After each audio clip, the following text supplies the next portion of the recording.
like two-way communication between you and me.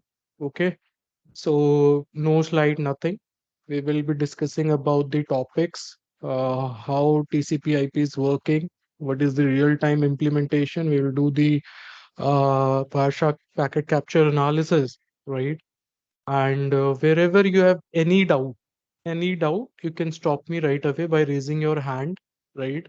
And it I cannot take all the queries at the end because this session is going to be like we are discussing one thing.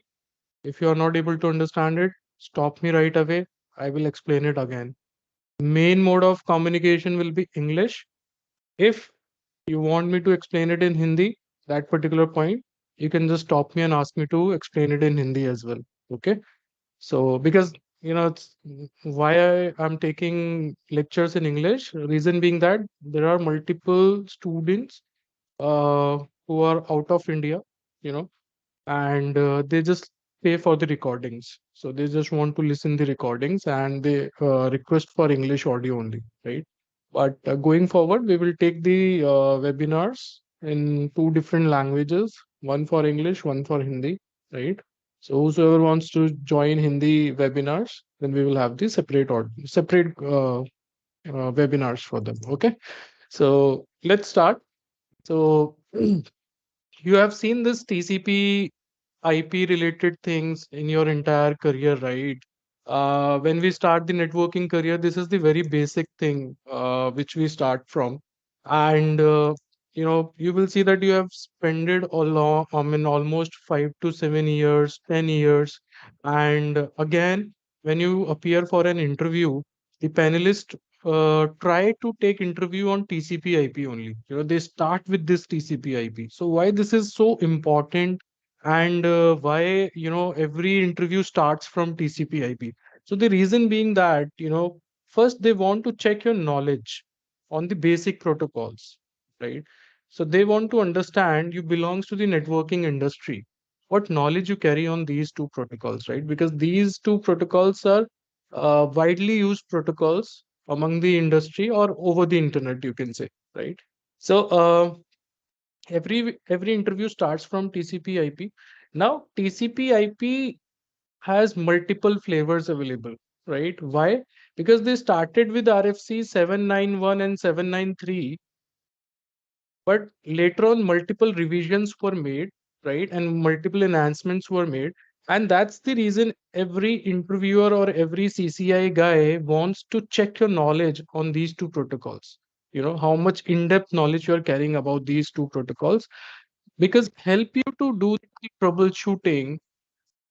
If you are from the support role and your day-to-day job is to do the troubleshooting on Wireshark, right? If you are troubleshooting congestion related problem, if you are troubleshooting uh, you know any uh, basic application behavior problem, where application is trying to make the connection with the client is trying to make the connection with the server, but it is getting terminated. It is not working properly. You're doing the troubleshooting analysis in the Wireshark, right? So that's the whole story behind it. So now let's start from the very basics, that what is this TCP IP, how it has been implemented in your machine. Okay. So basically what happens, be it computer, be it any networking device, router, switch, firewall. Okay. Each device has this particular component. We call it CPU, Central Processing Unit. It is there to perform the complex operations, your algorithm, your logical operations, right? It is connected with the data buses. Now, these data buses, they carry the data from the multiple different sources, be it your hard drive, your random access memory, your peripheral devices, keyboard, mouse, right? USB. Similarly, this data bus is also connected with one particular thing, that is your network interface, right? So NIC cards you must have heard of, right? So this is like your RJ45 connector where you plug in your Ethernet cable, right? So now each NIC card has its own queues. right? We call it receive queue, transmit queue. And this receive queue, transmit queue is available in each and every device. If you talk about router, if you talk about switch, if you talk about firewall, each interface has its own receive queue and transmit queue, right? So when you are receiving the data from the sender, you will place those IP datagrams here for the processing, or you can say the Ethernet frames here for the processing. And we have when you have done the processing and when you're sending the data out from your machine, then you will place those frames here. Okay. So basically, when you're receiving the traffic from any device, it goes to the CPU, CPU does the processing, and then it goes to the application layer. And when application is sending data out from your machine, it comes to the transmit queue after the CPU processing, and then it goes over the wire. Okay. So now coming to the very basic thing, that is TCP three-way handshake. So basically what happens, your application, when you open up your web browser and you try to visit google.com, what you do, you just simply type google.com in your web browser. Okay. Your web browser performs many things before initiating the TCP three-way handshake because it will try to resolve the domain name as well, right? Once you have the IP address, then it will try to make the uh, connection with the server, right? So it will send the TCP SYN packet. Now, TCP is your connection oriented protocol, right? On the other hand, UDP is your connectionless protocol. So connection oriented protocol means first client will establish the connection with the server and then only it will start transmitting the data. So connection oriented means it will help you to uh, give the data reliability. This protocol, if we are using this protocol, it means the data reliability is ensured. On the other hand, if you're using UDP, so it's like data reliability is not ensured. You are sending data, whether it has received by the receiver or not, you're not getting any sort of acknowledgement for that. Okay. So this is the basic difference, connection oriented, connectionless, right? It works at layer 4. We all know this, very basic thing. Now, when TCP three-way handshake starts, what are the parameters which gets negotiated during that three-way handshake? Okay. So initially, when your client is trying to establish a TCP three-way handshake, the destination machine or your server should be in the listening stage. I should listen on a particular port. Then only you will be able to make connection with me. Let's say if this is a web server, I will host my services either on port 80 for plain communication or port 443 for secured communication. If I'm a FTP server, I will host my services on port 21 or 20. Right? Similarly, you have other servers too. So we define our port. In fact, you can define your custom service. I mean, let's say I want to run an application on port 8080. I can do that, right? So server should be in listening state on that particular port. Then only your clients will be able to make the connection because this is at transport layer. It works, at port level. Now, when you send this SYN, the client TCP state will be set to SYN sent, right? And when you're sending the SYN, it is going to have sequence number, window size, length, MSS, that is your maximum segment size, window scaling factor, and selective acknowledgement permit. Right? These are the TCP options which are commonly used. We will talk about them more in detail, about the headers, about the options, right? Let's first try to understand what gets negotiated during the TCP three-way handshake and why it is important to negotiate these parameters. So what sequence number tells This is the initial sequence number which gets generated, when you're trying to send the packet for the first time. So this is the initial sequence number. Let's say my sequence number is 100. I'm telling the receiver that my window size is 5000 bytes, right? What does that mean? TCP has a flow control mechanism.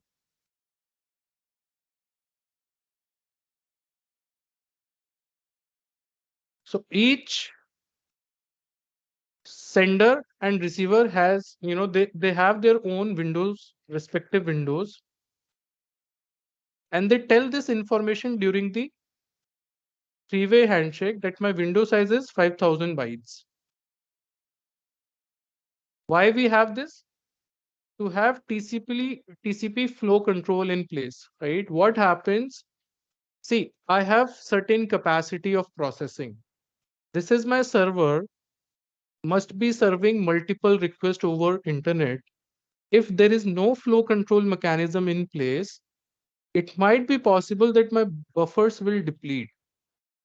And once they deplete, I won't be able to serve other clients. And then, we will be having the problem. So it is like that. Let's say we are 20 people over this call. Each one has its own eating capacity. A guy can eat 4 chapatis, another guy can eat 8 chapatis, right? So it depends upon guy to guy. So same logic applies here. It depends upon device to device. Their window size have been,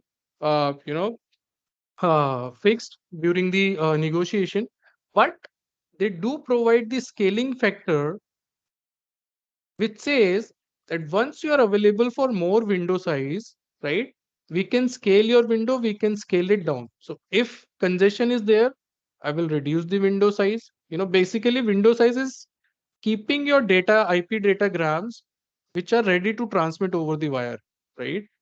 So we will discuss more about it, how sliding window protocol works, how go backend works, how stop and wait algorithm works, right? So there you will understand it in more detail what is windowing, TCP windowing, right?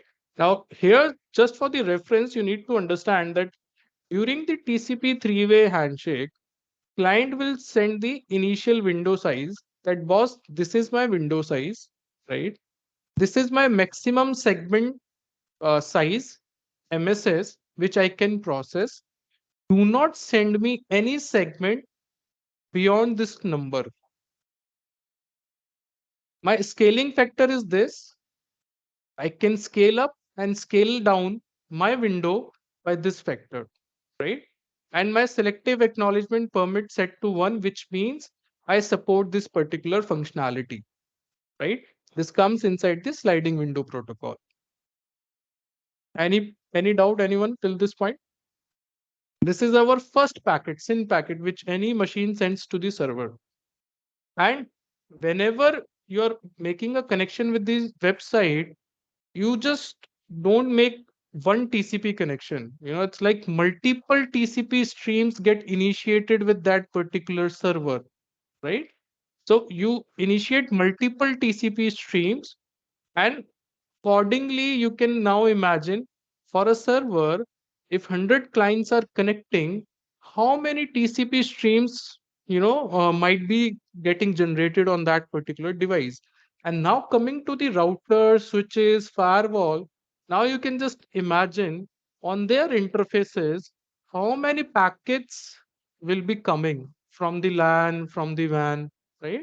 So that's the you know reality, that we need to take care of such things when we are designing our application. So when we design our application, we need to take care of such things if it is going to be deployed over internet, right? So that's the reason, when we receive heavy load on our servers, either server crashes, our buffers deplete, connections get timed out, right? So all these issues which user face over online. Yeah, Viswashan. Uh, just want to ask one question. The sequence number would be the random number, or is always start with 0 or 1? See, in Wireshark, if you see, it will show you that sequence number is 0. right? Whenever you are referring to any TCP stream, let me just give you an example. Let's say here. So here, if you see sequence number is something very big, right? But initially, if I turn on this particular setting here, you will see this has become 0, Okay. right? So this is the setting inside the Warshak, just to give you the understanding, because it becomes difficult to analyze the long numbers. So what you can do inside Warshak, you can turn on the relative sequence numbers. So what it does, it starts the sequence from 0 and then gives you the relative numbers which are very smaller, right? But to do the real time analysis, and if you come from the support role, any tag role you are in, so in that case we work on actual sequence number, That because means raw. the raw number, you're right, Okay. Okay. because it helps to identify the stream on multiple devices, right? I'll tell you, when we do troubleshooting, why this is important to understand sequence number. So let's say you got one ticket, client is sitting here, client is connecting to the corporate LAN, which is terminated on this particular switch on this particular interface. Then you have your either router or next gen firewall. Let's say we have our next gen firewall here, right? And then you are connected over internet. Now you got the ticket that particular application is working very slow, or I'm not able to connect to that particular application, right? So generally, what happens if you're managing the LAN of this particular company, you cannot take captures on the application server which is hosted over internet. So what you can do, either you can take packet capture on this particular interface, and you can take packet capture on this particular machine. If you are a firewall engineer, right, so you'll take the Wireshark capture on this machine, you will take the packet capture on this machine, and you will do the comparison.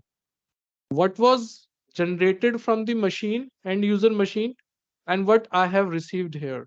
And accordingly, you will do your analysis. So that's the reason we remove this particular setting in the Wireshark when doing the analysis, right? So that we can see the actual packet that has been transmitted over the wire. I hope I'm able to answer your query. Yes, got it. Thank you. Yeah. Ron, Yeah. can you please explain WS, the Windows scaling one more time? Okay. So it's like, initially so initially both sender and server, they negotiate on a particular window, particular window in sense, see, each one has its own capacity. Client says that I can receive 5,000 byte of information in one go, which means if we talk about the IP datagram, your IP datagram is nothing but IP header plus TCP header plus payload, data payload, right? So IP header, let's take it, it is of 20 bytes. TCP again 20 bytes, and payload is 1460 bytes. What is the total number? 1500 bytes. And that is the MTU allowed over internet. You cannot transmit information beyond 1500 bytes over internet. In your LAN infrastructure, if devices support jumbo frame, then that is a different story. But over internet, as of today, it is 1500 bytes, right? So this client is telling the server that I can receive 5,000 bytes, which means how many packets? Approximately 3 packets in a go, which will be around 4,500 byte information. So the client is telling during the SYN packet that boss, at a time, I can handle 3 datagrams, 1, 2, 3, which you can send me back to back. On the other hand, server is saying that, okay, the when server sends the acknowledgement, SYN plus acknowledgement, then server tells its own window size, and server says, I can handle 8,000 bytes of data. Obviously, this is a server, a big machine. So it means now it can handle approximately, more packets. It will be around 5 packets, right? So it can have 5 packets back to back from client. But this window will dynamically increase and decrease depending on the application usage. Let's say in the client machine, first client initiated the connection with facebook.com by using Google Chrome. So your Google Chrome is the application. Then he initiated the connection with youtube.com. Then again he opened up something else, ngcloudx.com, right? And then he started using Teams application. So when multiple applications are running, they will be using your NIC card, that is a network interface card, which has its own queues, which we have discussed earlier, receiving queue and transmit queue. Each has its own defined capacity. So this window size for each TCP connections or your other connections, it will increase and decrease as per the availability.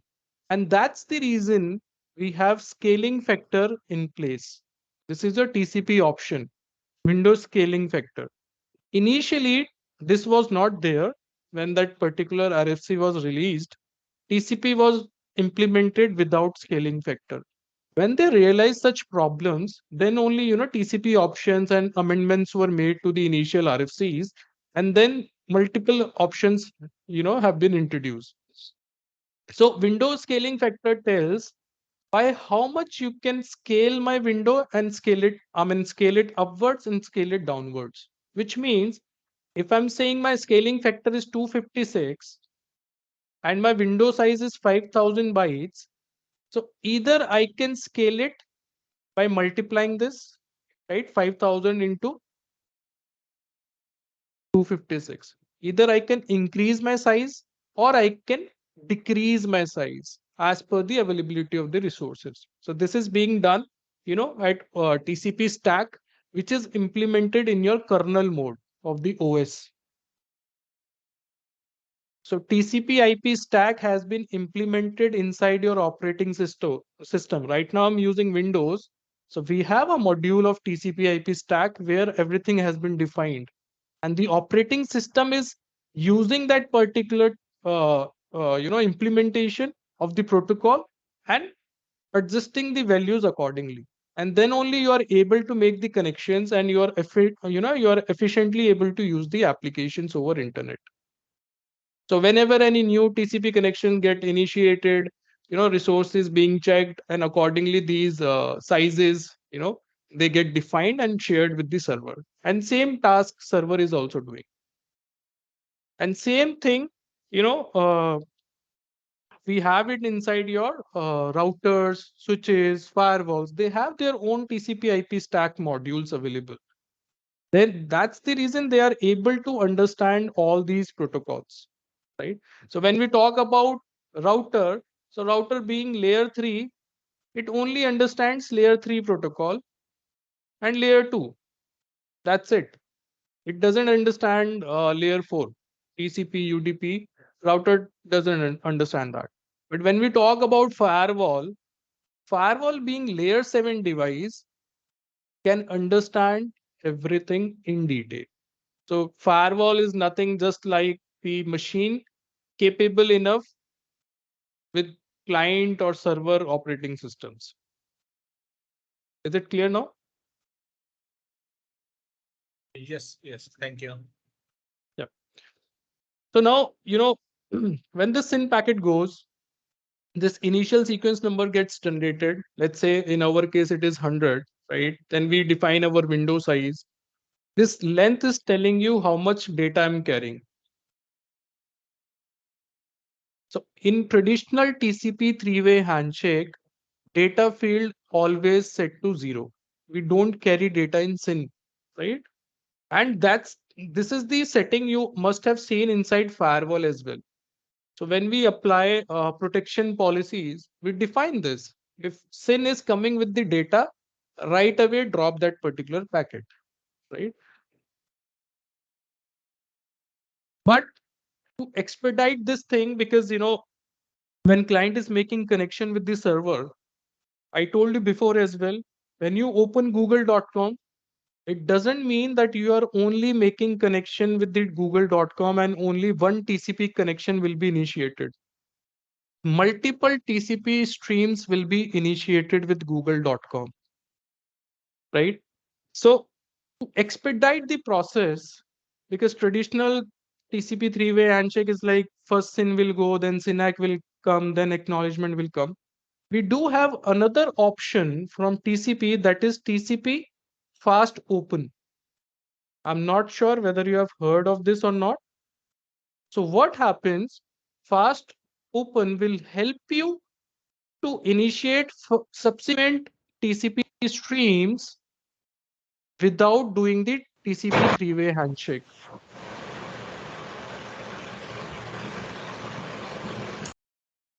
Okay. So what TCP fast open helps you? It helps you to open up the subsequent, the streams which are getting open after this particular stream without doing TCP three-way handshake. It means inside your SYN, you can right away take the data. So it happens with the help of the cookie, which gets generated at the client end and at the server end during the first TCP three-way handshake negotiation. When your first stream has started, so they do calculate this cookie value for the subsequent TCP streams to do the fast open TCP, right? In this inside this SYN, you can send the data as well. And that data is, that particular stream gets authenticated with the help of this particular cookie, right? That's how you have designed your application to work. But now in your firewall setting, you have done this configuration that if SYN is coming with the data, reject that packet. So you will see that few users complain that once we have introduced this particular firewall, the time you guys have introduced this particular firewall in our network is not working. Uh, you can say the performance of the network is not that great, right? We are facing application slowness and all that stuff, right? So that slowness comes because of this, because you have disabled the SYN packets with data. So if you remove that setting, then again, the applications will start working the way they have been designed. Similar thing, if you check, you know, Google has also launched its own protocol, and that is Quick Protocol. So that protocol is also designed to expedite this particular TCP three-way handshake process, right? So multiple protocols are there, but since we all are using Google, so Quick is commonly seen protocol, right? And this is the advanced version where you can see that TCP three-way handshake process gets bypassed, right? So it also uses fast open technique only, where SYN is carrying the data. Now, this particular thing is also being used by the hackers. So your hacker can also exploit this feature, and inside this SYN, they can send the malware payloads. So that's the reason from best practices on the firewalls, it is suggested to block the packets with TCP SYN data. Yeah, Viswashan, I can see you are raising hand. Yeah, normally, when we configure the Palo Alto firewalls, the suggestion from the tech team, like you should block the quick UDP 443. Mm-hmm. So yeah, so I never seen like any problem in a production, but some developers complain about this. We are not able to connect the when they are trying to, like, just testing the application or something. and Yeah. they ask us to open the quick protocol UDP 443. Yes. So So is it the reason, best practice like to like you should block quick or leave it open? see, so basically you need to design your policies as per the user group, right? So when we talk about developers, they have to do multiple things, right? Because they are developing the application. They might be connecting back and forth with GitLab, they might be using GitHub, right? They might be using Kubernetes, they might be using Docker when we talk about cloud computing and cloud based applications, right? They might be using Visual Studio uh, code in their own machines to do the coding, and then they might be uploading that code, to the respective destination server. So when we create policy for such user group, they might be testing other I mean different protocols, so when, if I talk myself, I have designed this Ngcloudx, right? I do coding on my own, and in fact I can show you the basic code as well. See, this is how, if you can see here, this is how I design the code and release it in the release it over internet, right? So now what is happening, I might be testing it with traditional functioning of the TCP three-way handshake, how my application is performing. I might be testing it with Google Quick, how it is performing. So when you do block, right? So they are sitting inside the LAN, corporate LAN. Then how they will initiate the traffic towards their destination server by using the Quick protocol. So when coming to the best practices, it is always recommended to make user group policies. You need to define your user groups, and you need to define the policies accordingly, which protocol should be working for them, which protocol should be blocked for them.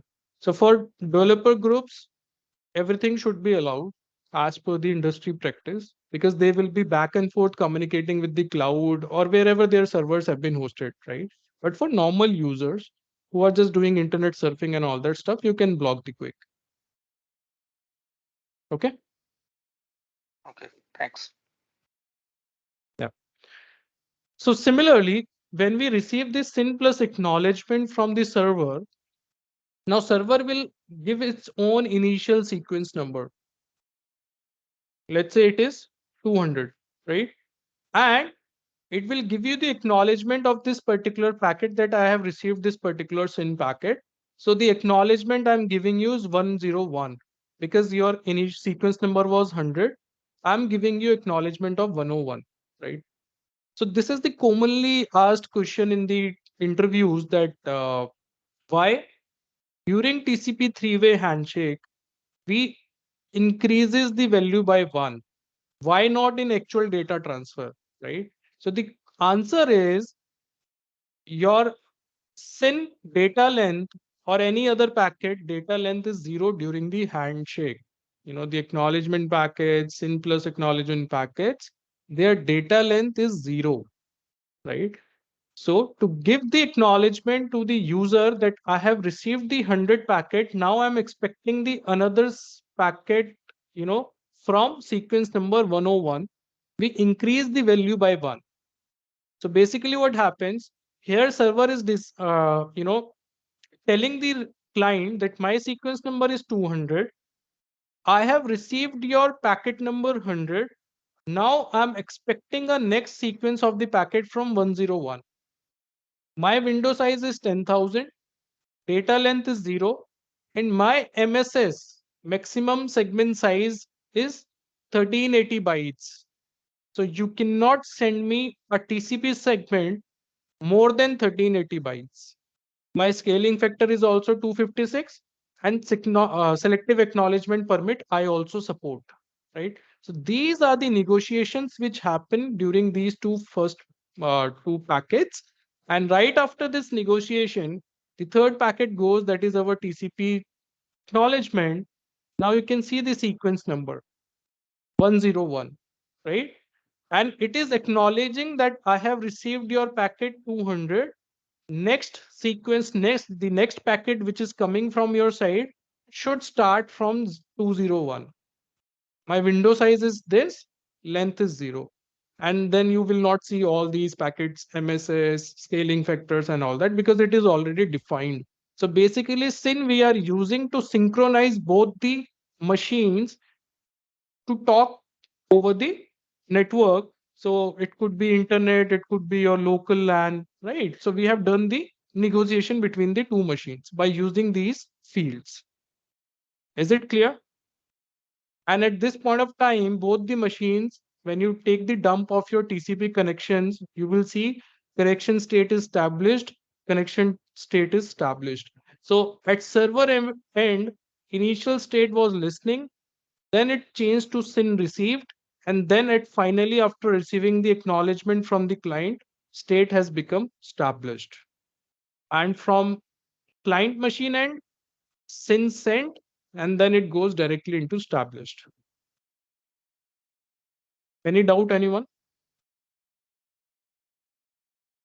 Okay, let's verify this particular thing with the actual packet capture. So here you will see,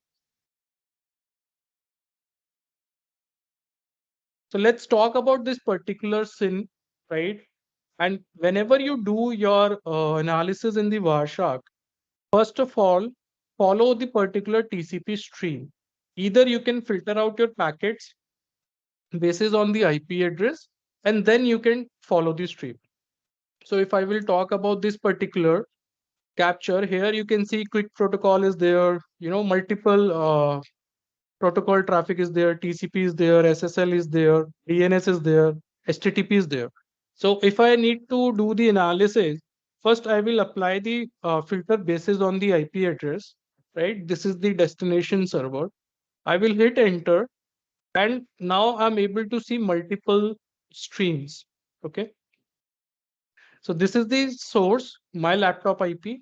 This is the router IP, that is my gateway. So if I will try to, so what I did, I tried to, log in into my router page. So when you do this, you can take the capture and you will understand your entire TCP IP.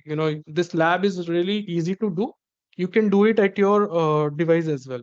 So just try to open up the login page of your home router and enable the Wireshark capture. You will be able to see the actual TCP IP implementation in the production environment. Now, you just need to follow the stream and you will be able to see your HTTP headers as well, what has been passed in this particular stream. So here you can see stream equals to 2. It means this is the second TCP stream I'm checking. If you want to see the very first stream, you can set this value to 0. And if you hit enter, you will be able to see this, right? So you can see that this is the TCP stream 0, but my source and destination has changed here, right? So I'll remove this filter. I'll go back. This is on IP address. I will follow this particular TCP stream.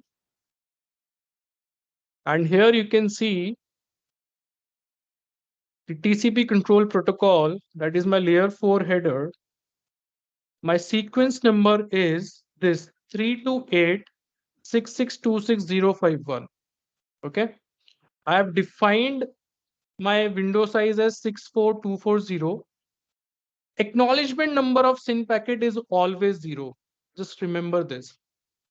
Acknowledgement number of SYN packet is always going to be 0. You can see the raw acknowledgement number raw field as well. It is 0, right? So now sequence number this. When you are receiving the SYNAC packet from the server, see the acknowledgement number here.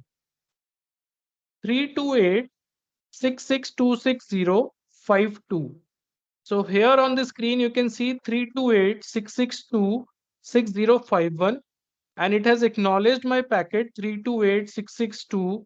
6052, which means it is saying to the machine that I have received your previous packet with the sequence number 051.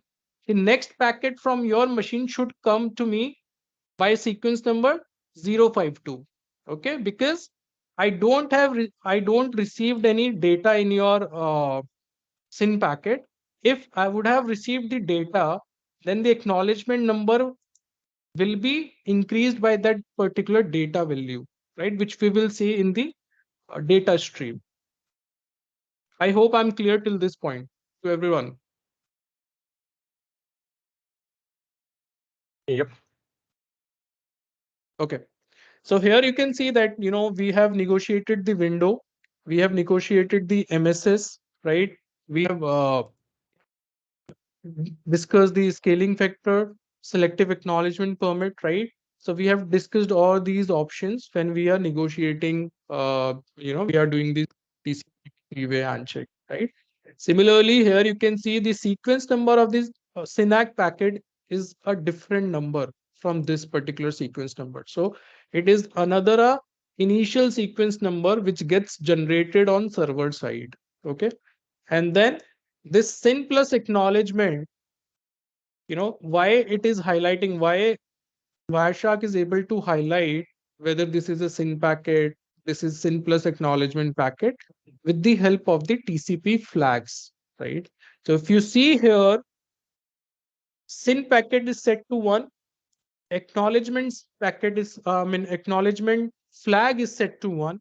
That's the reason Wireshark is able to show you that these SYN and acknowledgement flags are set inside this particular IP datagram, right? So it means that it is carrying the synchronization number as well as it is acknowledging the previous packet, IP packet, which has been received by the server, right? Then it will share its own window size, length, MSS, everything. And this is the final packet from the client. Now you can see the sequence number 6052. And this is what requested in the acknowledgement, right? 6052. So when client is sending, it is sending from this particular sequence number 6052, and it is going to acknowledge the SYNAC packet which has been received, and the sequence number of that packet was 544. Here you can see I have acknowledged 545, which means I'm telling the server that now you need to send me the packet with the sequence number 545 because I have received your 544. Okay. And then my window size and length.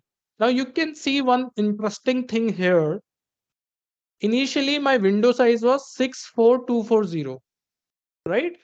And when I'm acknowledging it, my window size has increased 262656, right? So the reason being that once my resources are available to receive more data, I have scaled it with the help of the scaling factor, and this is my new window. So I'll show you that information. So here you can see 1026 and my scaling factor is 256. So this is the calculated window size available at the receiver end to receive the data in one go.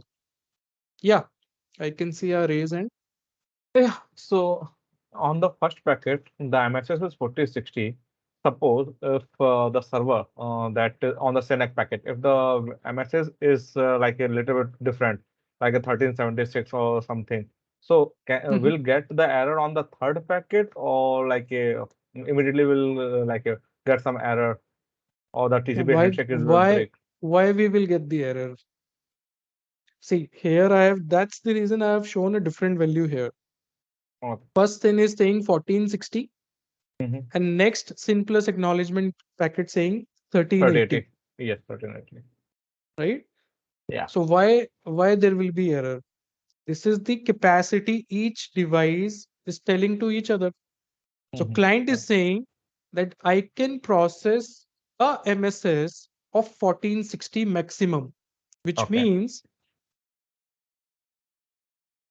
so let's try to understand this because this is a commonly asked question as well. Difference between MTU and MSS.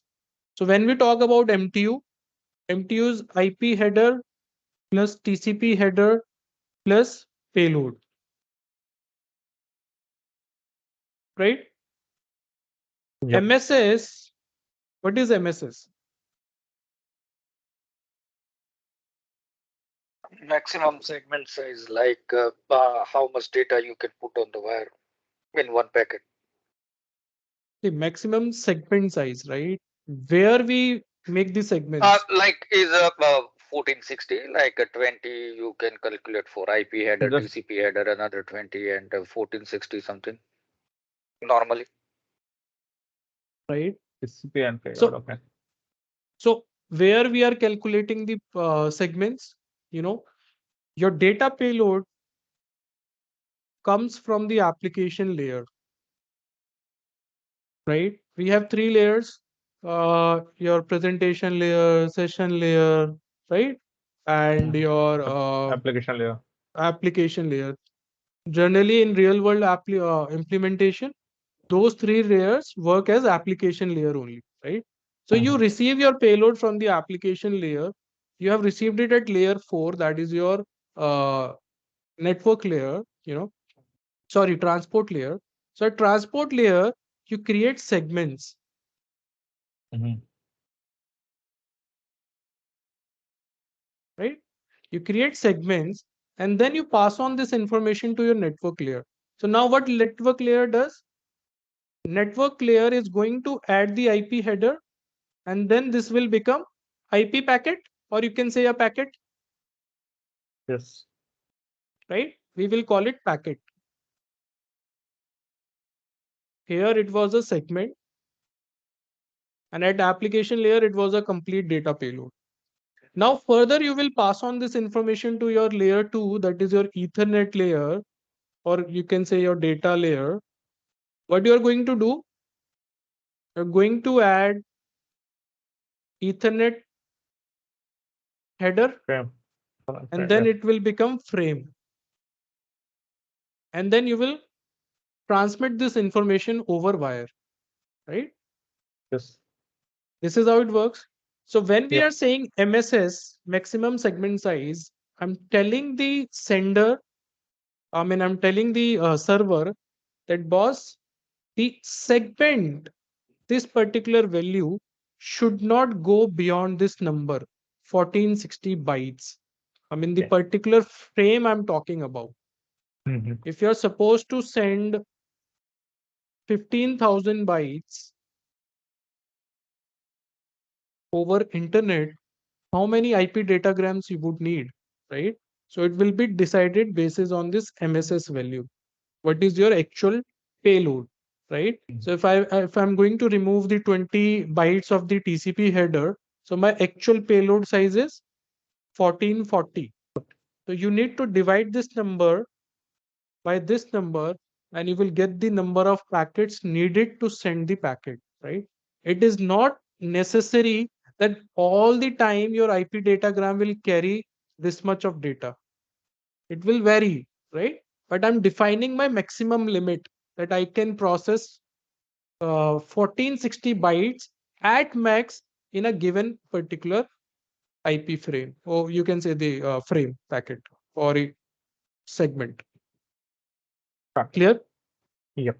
Similarly, server is telling that I can process maximum 1318 bytes. So when you are sending data towards my side, you need to make sure that it is not exceeding this payload limit. If it is Mhm. going to exceed, I will, drop the packet. So similar concept, is also there when we transmit such information over network. So it might be possible that you have a broadcast domain which is having a low MTU.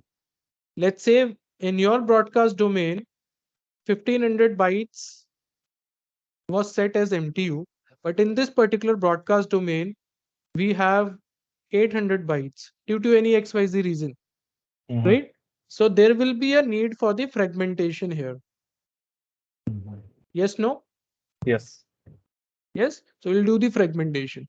So when you are doing the fragmentation, first packet will have 800 bytes, second packet will have 700 bytes, right? And then This broadcast domain is again supporting 1500 bytes of frames. So you will do the reassembly at this interface and you will send the single packet to the destination server. Now, when destination server is receiving this information and it has received 1460 as data payload, and 20 bytes in your TCP header. And during the handshake, I told you that my maximum capacity is 1380. Right away, this particular packet, or you can say this particular segment, will be rejected because I don't have capacity to process this. Right? That's the reason they are negotiating this information during TCP three-way handshake. Mhm. Okay? Yeah, thank you. Yeah, Kiran. Yeah, hi Rohan. Basically, I want to ask jumbo frame size. What is the maximum jumbo frame size? See, 9,000 bytes is there, you know. Yeah, So, and it is only allowed on LAN, right? mm, I would not say that.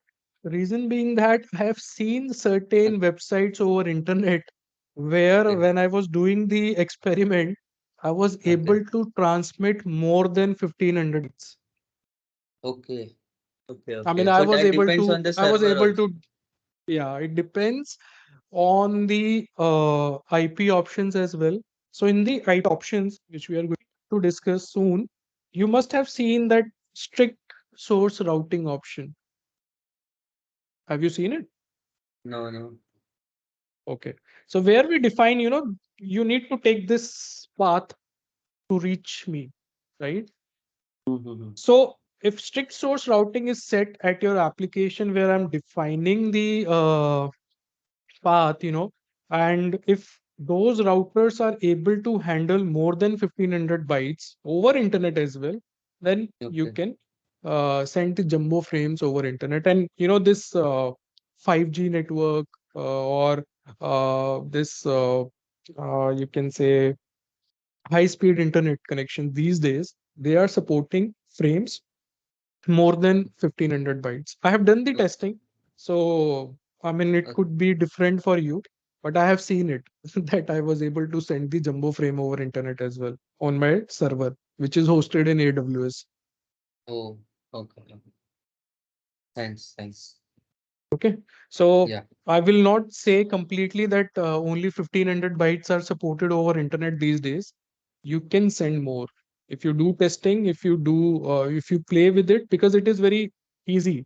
Just open up the command prompt, and mm, when you're doing ping to the Google, just increase the payload size and take the okay, Varsha capture, and you will see whether fragmentation was done or not.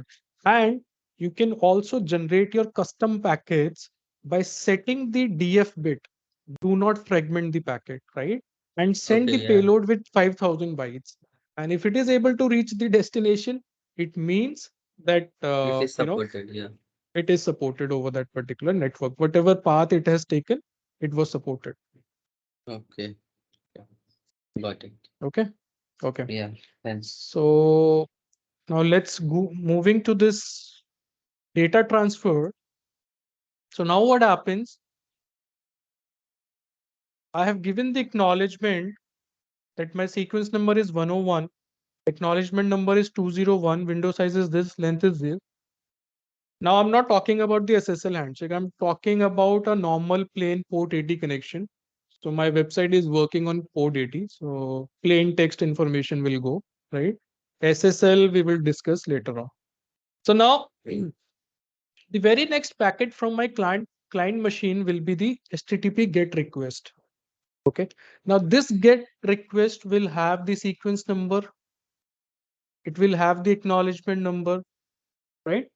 All the required parameters will be there.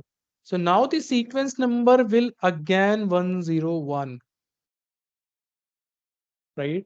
So this acknowledgement packet was having the sequence number 101.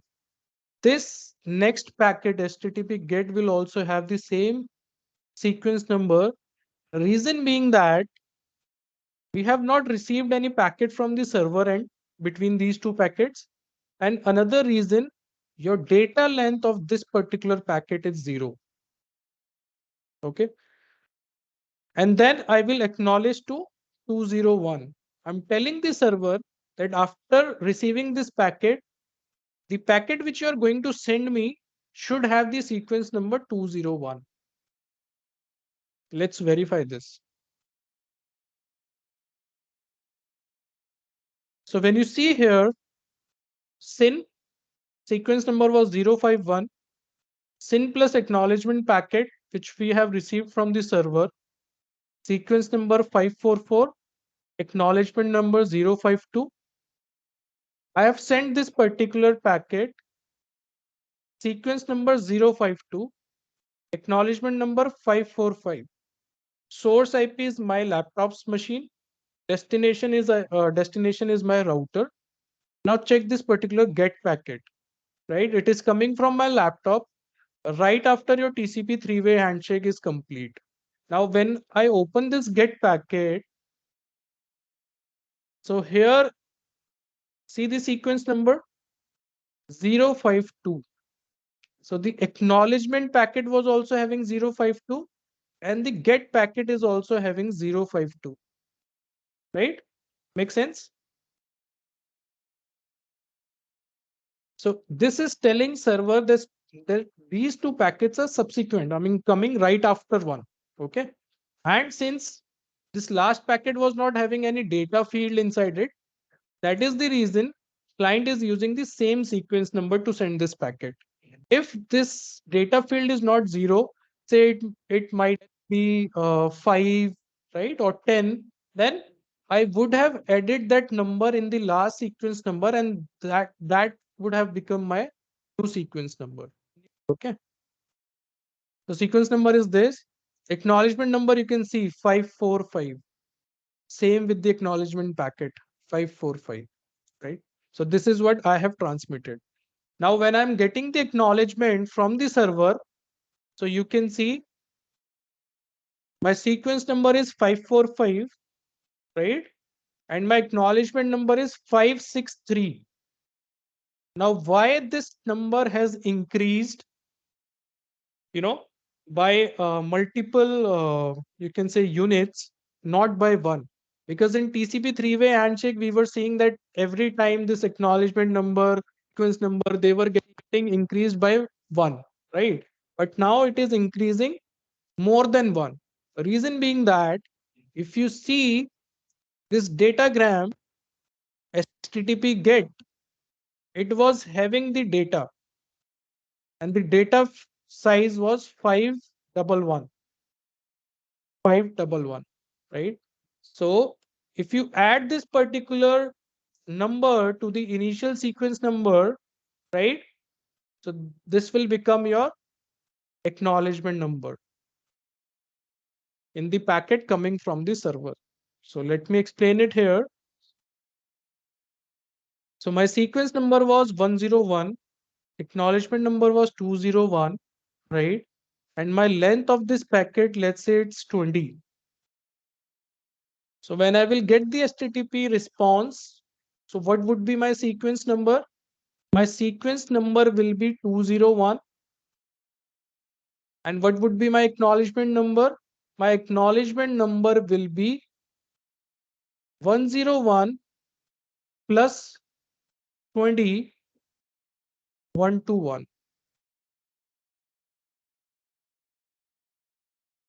Understood?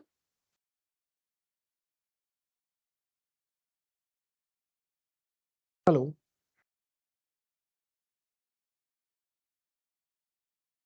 Any doubt, anyone? Guys, boring हो रही है class? No, no, no. Hello. Clear. Fine, yeah, it's clear. Okay. So similarly, I mean, your acknowledgement data, all these things will work. Yeah, Pramit. Rohan, actually, I want to ask: does it get reset at any point of time? Like how like to up to which number it gets extended? As you know, sometimes data might be high also, right? So the numbers just keep on increasing infinitely. See, no, number cannot increase infinitely. Reason being that this is having certain limit. So this number is 32 bits long, you know. So 32 bits means 1, 2, 3, 4, 5, 6, 7, 32 bits. So 2 to the power 32, whatever value you get, this is what the highest number you can get inside this sequence number. So if we have started, I hope you are able to understand what I'm trying to say. If we are starting from 1, 2, 3, 4, 5, 6, 7, 8, a series we are starting, and that series can go till 32 places. So the number is huge. So very valid question. It might be possible that if you start from the last, you can say the last part of the sequence.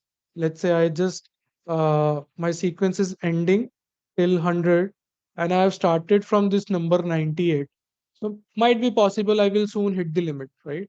But when we design our operating system, when we implement this TCP IP stack, right, we make this thing very clear in the implementation that whenever you're selecting this initial sequence number, it should not touch the uh, last number soon. So we calculated basis on your window size, and since I told you before as well that whenever you make connection with any particular website, that connection gets initiated, you do the handshake, you exchange certain information, and that particular connection gets terminated, right? And a new connection will be initiated to request a new contact, right? So it depends how your application has been designed, by keeping all these factors in mind. If application is relying on a single TCP connection, I have seen the application which works on single TCP connection as well, right? If this single TCP connection has been initiated, in that case, the operating system should allocate the number from the early stage. It should not allocate the initial sequence number from the, you can say, the ending sequence. Otherwise, you will get the problem. You will out of the sequence numbers, right? And because here you have seen that the sequence number is increasing with data payload, you know right from your data transfer. So whatever data you're transmitting, that number is increasing by the data length, right? So if you take it from the last sequence, there are chances you will hit the last number of the sequence number. And once you hit that particular last number, then either your session will hang, because further it won't be able to increase the sessions. Either your application will hang, you need to reset that particular TCP connection, or you need to terminate the TCP connection forcefully, because automatically it won't be able to reset itself. तो आपको forcefully connection को terminate कराना पड़ेगा. Okay, got it. Thank you. Okay. So now coming to the TCP header. So this is the format of your TCP header. So we receive the payload from the application layer, right? And we say that at layer 4, we create segments. So basically what we do, we attach this particular header to the data you have received from the application layer, right? Now, this has its own fields. First field is source port. Then we have destination port. Then we have sequence number, acknowledgement number, header length, reserved bits, your flags, your window size, your checksum, urgent pointer, and then we have options and padding. So minimum size of your TCP header will be 20 bytes. When I say minimum size, how I'm able to calculate it? So let's try to understand this thing in computer terminologies. So basically, when we talk about random access memory, where everything gets stored, be it your packets, because CPU cannot do the processing right away. Either your packets are getting stored in the data buffers of the NIC card. When they get pulled from the NIC card, they goes into the random access memory, the actual data buffers, where we store the information, and then CPU starts the processing. We call them data buffers, where we actually store your information, and it has its own physical address. Let's say physical address is 00, 01, 02, 03, 04, 05. Now, this depends upon the architecture of your computer, of your device. We have 32-bit architecture machine, which says the CPU can process 32 bits information in a go. We have 64 bits, right? So earlier, we used to have 32 bits machines only. Now 32 bits means 4 bytes, right? 8 bits is equals to 1 byte, and 32 is equals to 4 bytes. Now this 4 bytes is equal to 1 word as per your computer terminology. 1 word represents this entire data buffer. Okay. And accordingly, this TCP header has been designed. If you will see, this is 32 bits long, right? So when I'm going to store my information of TCP header in the random access memory, I have taken example of 32 bits so that it becomes easy for you to understand. So if I'm storing this particular TCP header in my random access memory, it will be stored like this. First word will carry information of source port and destination port. Reason being that each field is 16 bits long. And as per my architecture, I can store this information in one word. And the physical address of that word is, let's say, 00. The next word will store the next information, and that is my sequence number. Now, the sequence number is 32 bits long.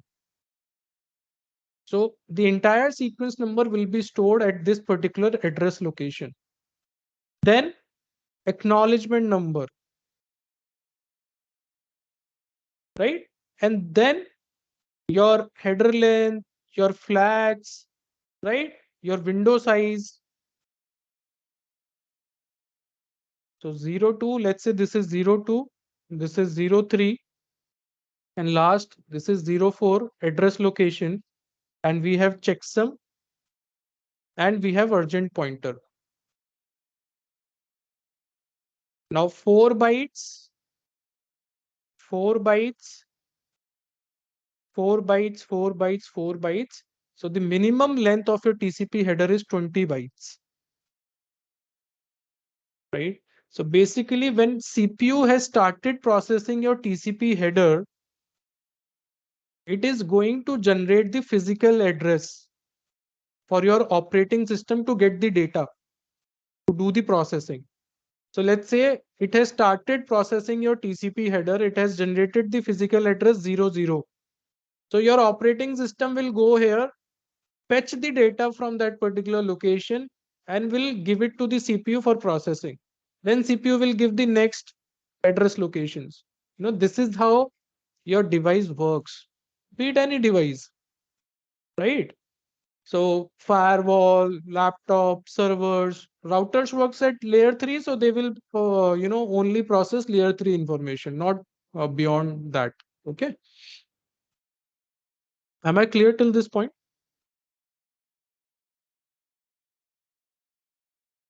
Hello. Yes, Ron. Rohan. Yes, Ron. Yes. Okay. So when we discuss TCP header, so first field is your source port. Our source port is telling that this is my application. It could be anything, web browser, MS Teams, any other application, it is going to have a source port, which is telling that this application on this particular client machine is running on this particular port number. 1, 1, 2, 3, 4, 5, 6. It could be anything, right? So it is a 16-bit long number, 2 to the power 16, which is somewhere around to this, if I'm not wrong. You can double check on internet, right? So it means the port number starts from 0 till this.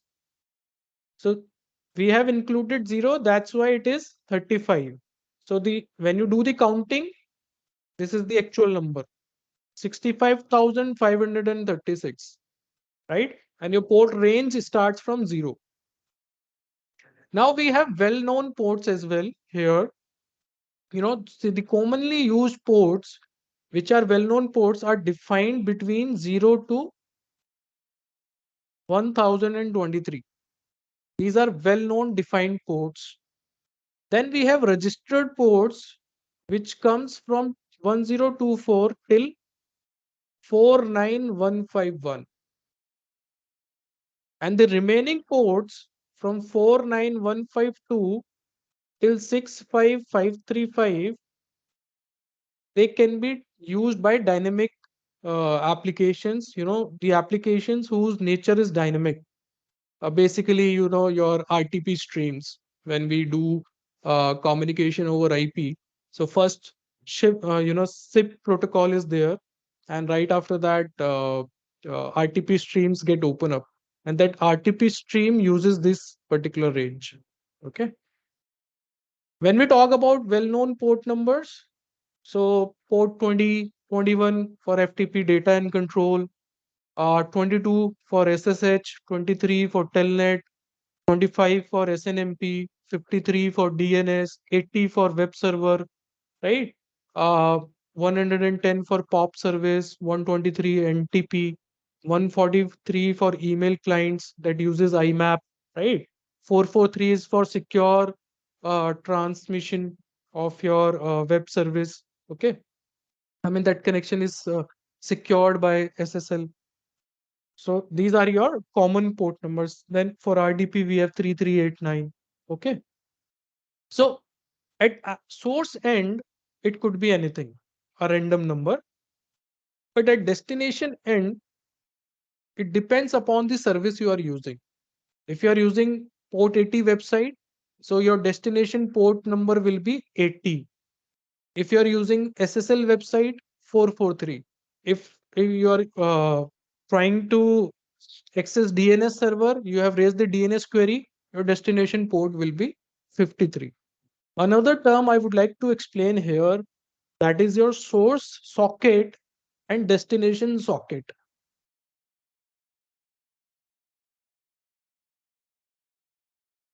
So when we talk about source socket, it means your source IP address plus source port. We call it source socket. When we say destination socket, it is destination IP plus destination port. This is your destination socket, right? So basically the combination of your IP layer and transport layer forms a socket, right? So in tag industry, we use this terminology very frequent, socket, source socket check kar le, destination socket check kar le. So this is what it means, that check the source IP, source port, destination IP, destination port, right? So the very next field inside this header is your sequence number. That is a 32 bits long field. So the maximum range you can get out of this is 2 to the power 32. It is going to be very big number, right? Then we have acknowledgement number, same range, 2 to the power 32. Again, a big number, right? And then the next field, which we have header length, which is going to tell you what is the header length of this particular header, right? So let's check out this field in Wireshark. So if you see here, TCP SYN packet, And if you just see here, header length, you can see 32 bytes. Can you see it? Hello. Yes, yes. 32 bytes, right? And I told you that minimum we can have 20 bytes.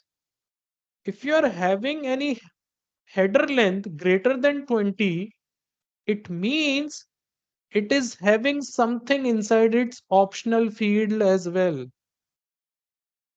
right?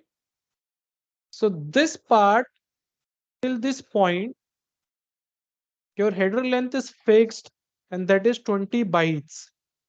This information will be present in every packet or every segment, I would say.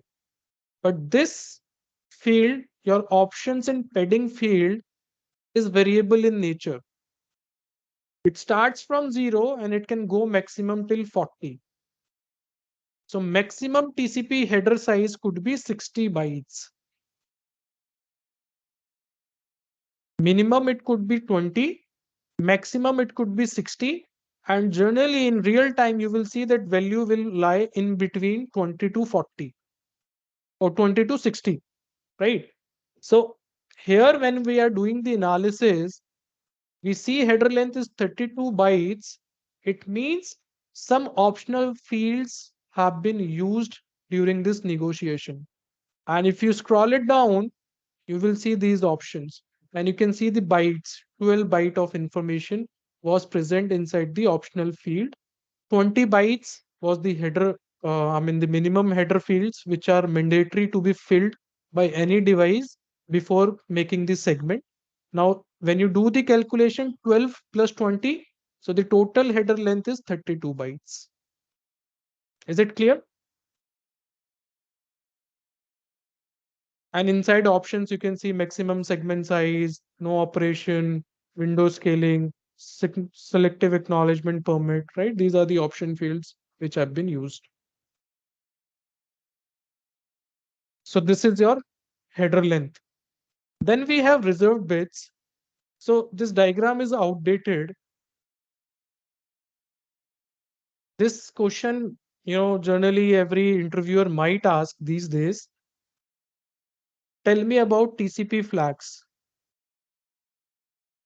First, they will ask how many TCP flags you know. And normally we give answers 6, right? But at present, we are using 9 flags. Okay. So this is 32-bit long word. 4 bits are reserved for your header length field. Here, 3 bits are reserved, not 4. 3 bits are reserved for future use. When initially TCP came, at that point of time, we were having only 6 flags.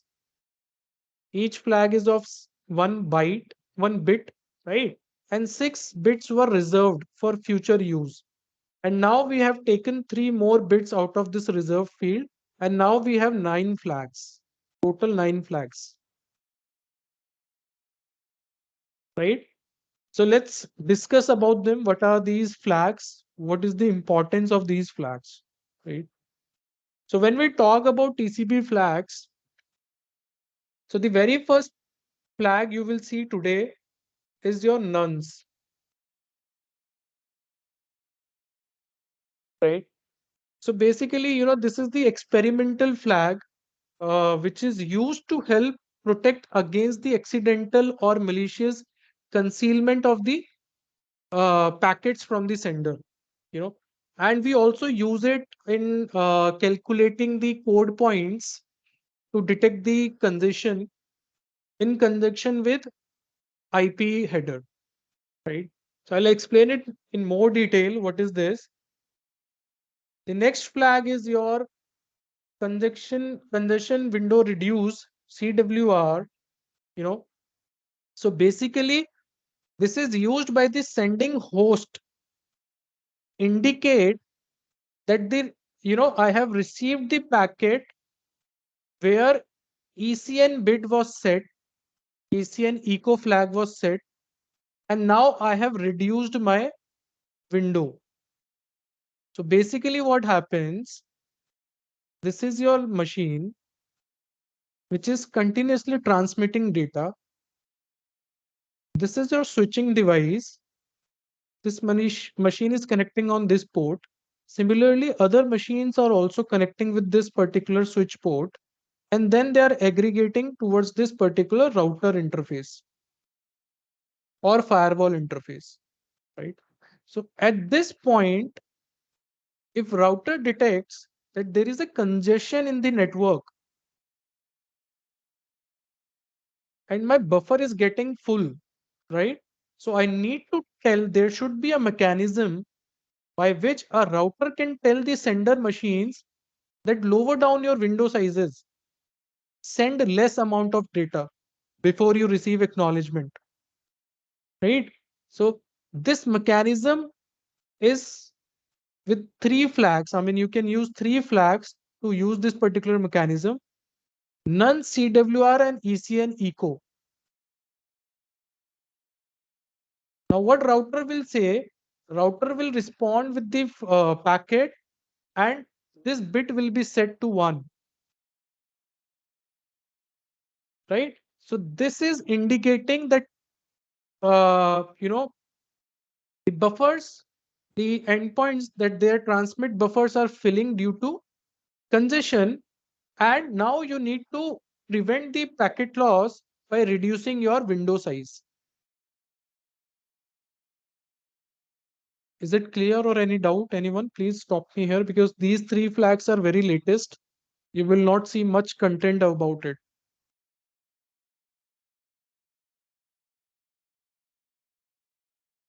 Hello?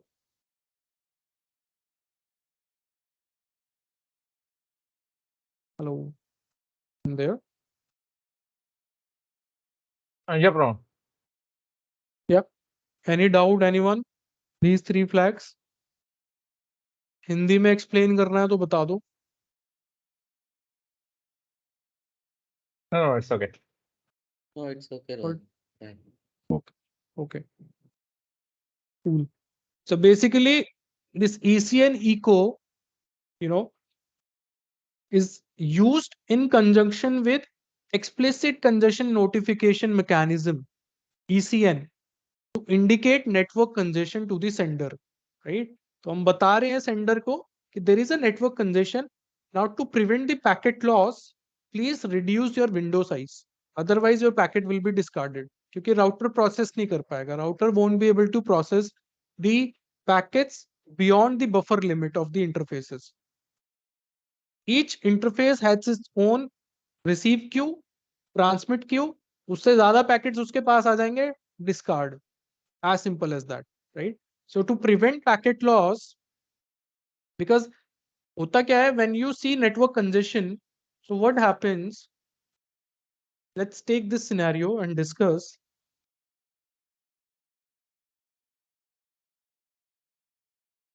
I have this machine. I have this machine. These users, they are working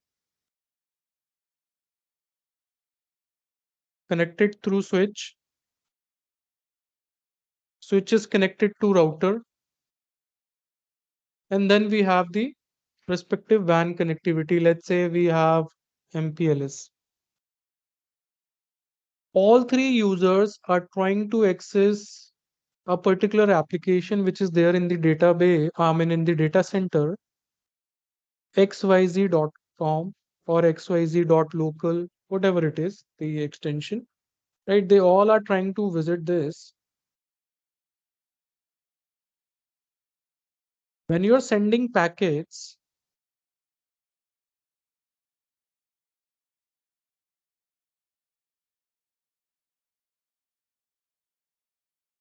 and switch is forwarding it to the router, right? So this interface right here has its own limit of receiving the packets, right? So that's why we do the sizing. We identify the throughput, how much throughput is required, right, of the box. Throughput means how much data I have processed and I have sent through my interfaces. Whatever I have received, whatever I have sent, that is the throughput of the box, right? So we do the sizing as per the throughput. कि कितना मैं data load ले सकता हूँ लैन से और कितना मैं वैन पे भेज सकता हूँ. Okay. So as per the sizing, you have configured this particular router. Let's say you have installed the router to support maximum 100 Mbps. 100 Mbps of throughput, right? So it means whatever you are receiving and whatever you are transmitting, this value should not go beyond 100 Mbps. If it goes beyond that, you will see the packet drops, because the interfaces of this device, they have their own RX queue and transmit queues, and these are the hardwares, right? These are the hardwares which are present inside the interface, right? These queues. So if you send, I mean, if you will bombard the traffic with unwanted packets, this router won't be able to process them all together, right? So to prevent the packet loss, we have these three packets: nonce, CWR, and this ECN echo. So if you see these bits are getting turned on in your Wireshark analysis, right away you will understand that at that point of time when user was facing the problem, there was network congestion. So this problem is related to network congestion. Now, when can we have network congestion? Let's say you have flood, or you have a loop in your network, and any machine who broadcasted the packet, let's say I'm doing the broadcast, my machine is doing the broadcast of packets, right? 255, whatever is my broadcast domain, and last address is 255. So it means that packet will be broadcasted. And switch is broadcasting that packet. You have not configured the switch properly. There is a switching loop, there is a network loop, and packets are getting multiplied. So later on, you will see that users will start facing the congestion, and the application performance will degrade. And when you take the Wireshark, you will see these bits getting on. And the moment you see these bits getting on, you will come to note that there was network congestion at that time. That's the reason user was facing problem. Somebody raised hand in between. Yeah, please tell me.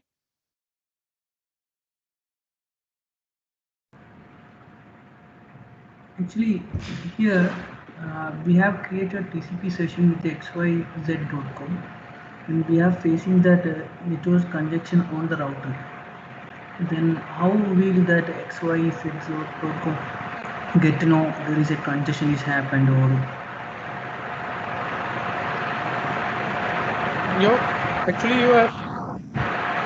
Can you mute yourself? There is huge background noise. hello? Am I clear now? Yeah, you're clear now. Okay. Are you in the server room? No. I just turned Okay. on that fan. That was it.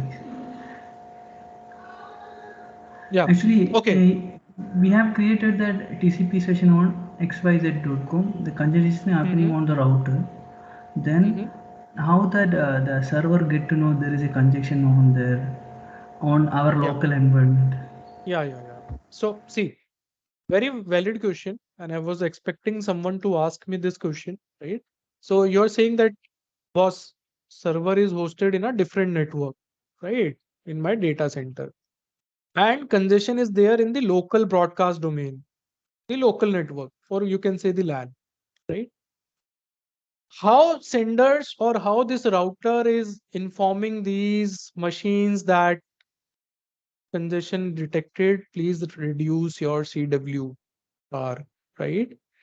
So router works on which layer? Three. Network layer. Layer 3. Layer Network 3, layer. right? And these flags are set on which layer? Layer 4. Layer 4. Mhm.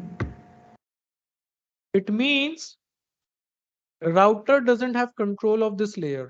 वो तो process भी नहीं कर सकता इस information. You are comfortable with Hindi, right? अगर मैं use करूँ अभी. Yeah, I am. हाँ. Yeah. तो राउटर तो इस इंफॉर्मेशन को प्रोसेस ही नहीं कर सकता लेयर 4 को. इट मींस कि इन तीनों फ्लैग्स की एसोसिएशन आईपी फील्ड, आईपी के अंदर, आईपी हेडर के अंदर कोई ऐसी फील्ड है जिससे करी गई है, so that router can communicate this message back to the senders, right? So IP के अंदर when you will see the IP header जो हम डिस्कस करने वाले हैं, आपने टाइप ऑफ सर्विस की फील्ड एक देखी है, Yeah, keywords. Yeah, all right? the quality keywords. Right? For quality of service, right? So we can define different classes, and accordingly your routing device will give the preference to that particular packet. Yes, no? Yes. Yeah. So this nonce value which we are generating in this TCP flag, this is nothing but it generates the ECT code points which gets utilized in IP header. So this congestion detection mechanism is a very big mechanism. इसको मैं एक class में तो complete ही नहीं कर पाऊंगा. Just to give you an overview कि how it works. So ये नंस फ्लैग आपका एसोसिएटेड होता है आईपी हेडर की फील्ड के साथ, right? Whenever router detects congestion, क्योंकि उसको कैसे पता लगता है, उसका रिसोर्स डिप्लीट होने लगते हैं. ये जो इंटरफेस के उसके रिसोर्सेज हैं, क्या रिसोर्स है? R X queue, T X queue. जब ये क्यू उसकी डिप्लीट हो रही है मतलब कि फुल हो चुकी है बफर, उसके पास स्पेस ही नहीं बचा किसी और पैकेट को लाके स्टोर करने का, right?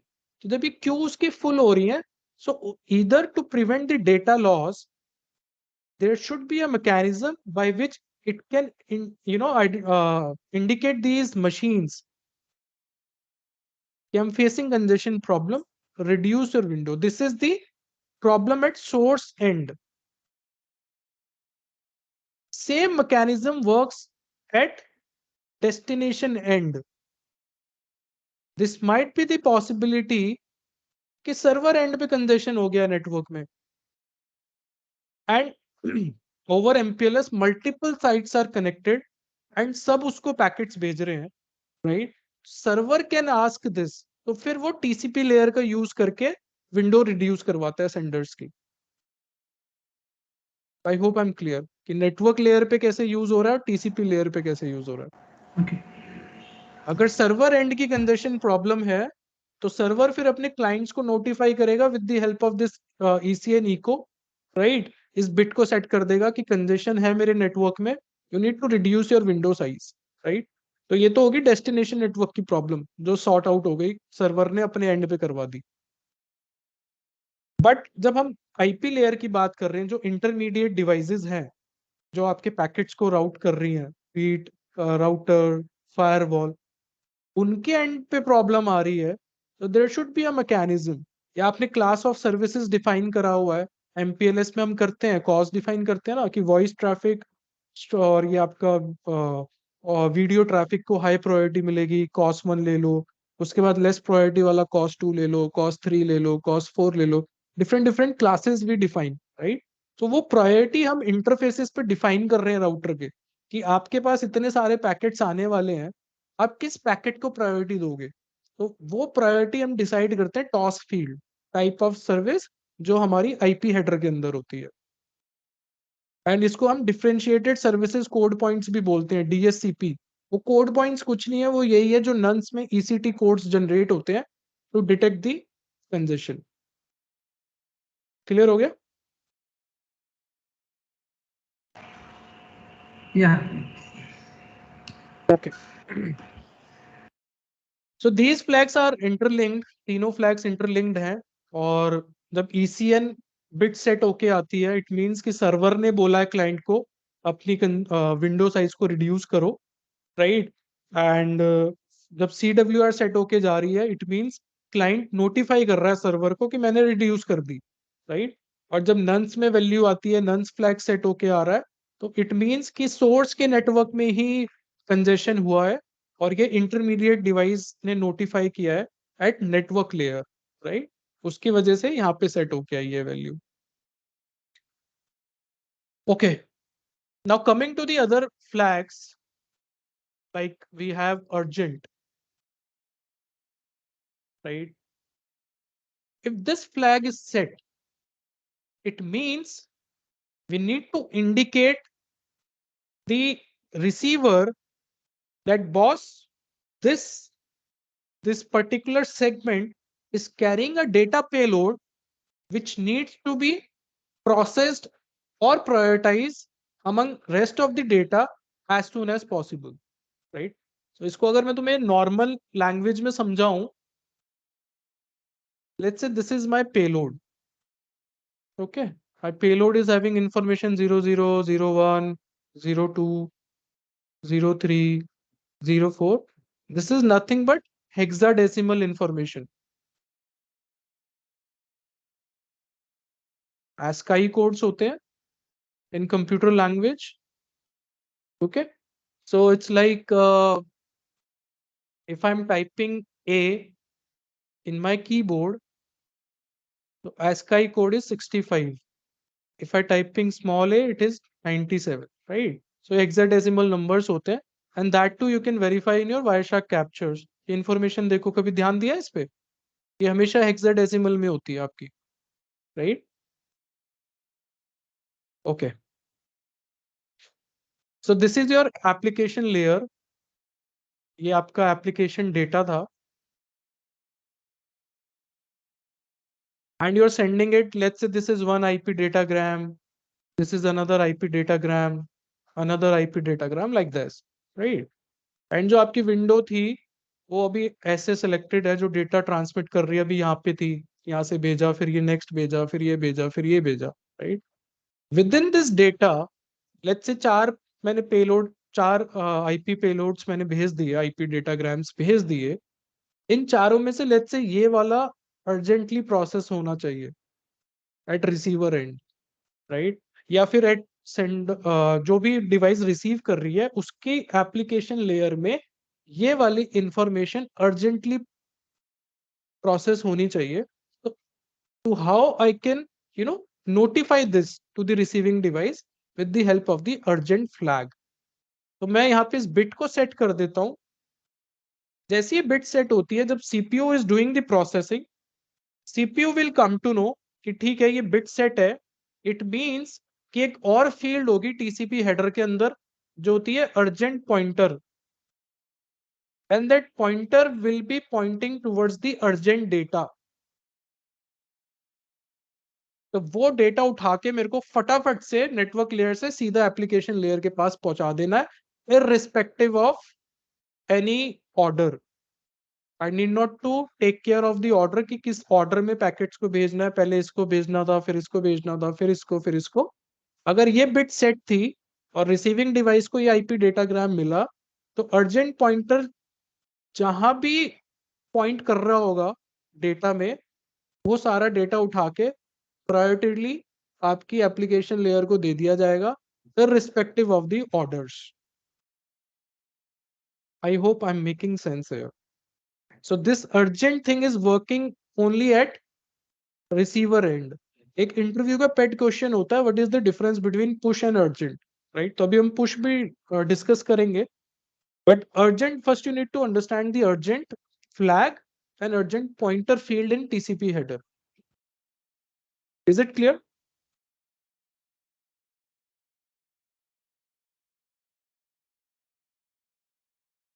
Yeah, please tell me.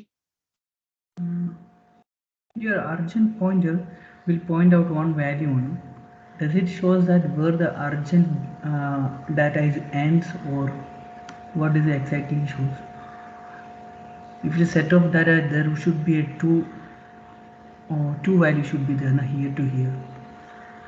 See, what happens? This is your sender. This is your receiver. Right? Now your sender is sending the, let's say I want to send 5000 byte of information, right? और let's take an example जिसमें equal हमारे payloads बन जाए maximum with maximum MSS. So let's say I have 4500 bytes of data which I need to transmit over a network. इसमें एक router है, दो routers है, and then मेरा receiver device connected है, right? Now when sender is about to send this particular data, it will be coming to the downstream layers. तो TCP पे आके सेगमेंट बनेंगे तो 20 TCP हेडर का प्लस 1480 आपका 1460 आपका डेटा होगा। फिर ये आपका लेयर 4 से लेयर 3 पे आएगा, it will come down to layer 3। यहाँ पे IP हेडर ऐड हो जाएगा, TCP हेडर है ही, एंड आपका पेलोड। फिर it will come to the Ethernet layer 2, वहाँ पे फ्रेम ऐड हो जाएगा। फ्रेम में source MAC, destination MAC, Ethernet type और आपका CRC। उसके वो लेट्स से उसका 18 बाइट्स उसके लगा लो आप, आपका जो टोटल पेलोड हो गया वो हो गया, जो फ्रेम का साइज हो गया 1518 हो गया, राइट? अभी इसमें VLAN वगैरह की मैं टैग्स हटा रहा हूँ, ठीक है? VLAN वगैरह .1Q का हेडर हटा दिया मैंने। नॉर्मल सिनेरियो में ले रहा हूँ, कोई VLAN नहीं है, नॉर्मल एक कनेक्शन है। अब जब ये इंफॉर्मेशन वायर पे जाएगी, राइट, अब मेरी सेंडर की विंडो थी कि आई कैन स्टोर, जो मेरा ट्रांसमिट क्यू है उसके अंदर आई कैन हैव 4 IP डेटाग्राम्स, और ये हमने निगोशिएट भी किया था। और रिसीवर की भी कुछ विंडो होगी, रिसीविंग क्यू होगी, और उसने भी बोला था कि मैं 4 डेटाग्राम्स, IP डेटाग्राम्स 1500 बाइट्स के रिसीव कर सकता हूँ एक बार में, राइट? अब ये जो इंफॉर्मेशन थी, ये एक पैकेट यहाँ पे आया, फिर सब्सिक्वेंट पैकेट आया, फिर ये आया, ये इंफॉर्मेशन आपने ब्रेक करके 4 IP डेटाग्राम्स में रेडी कर दी। Now you will start transmitting it, packet number 1, packet number 2, packet number 3, packet number 4। I'm assuming TCP 3-way handshake सब कुछ हो चुका है, एक्चुअल डेटा ट्रांसफर चल रहा है between the sender and the receiver machine. जैसे ही मेरा विंडो फुल हुआ, मैंने ट्रांसमिट कर दिया, राउटर ने रिसीव किया, उसने आगे ट्रांसमिट किया, एंड फिर डेस्टिनेशन डिवाइस के पास पहुंचा। तो जब उसके पास ये पैकेट्स आने शुरू हुए, पैकेट नंबर 1 आया, पैकेट नंबर 2 आया, 3 आया, वो वेट कर रहा है अपने बफर को फुल होने का before sending it to the application layer, right?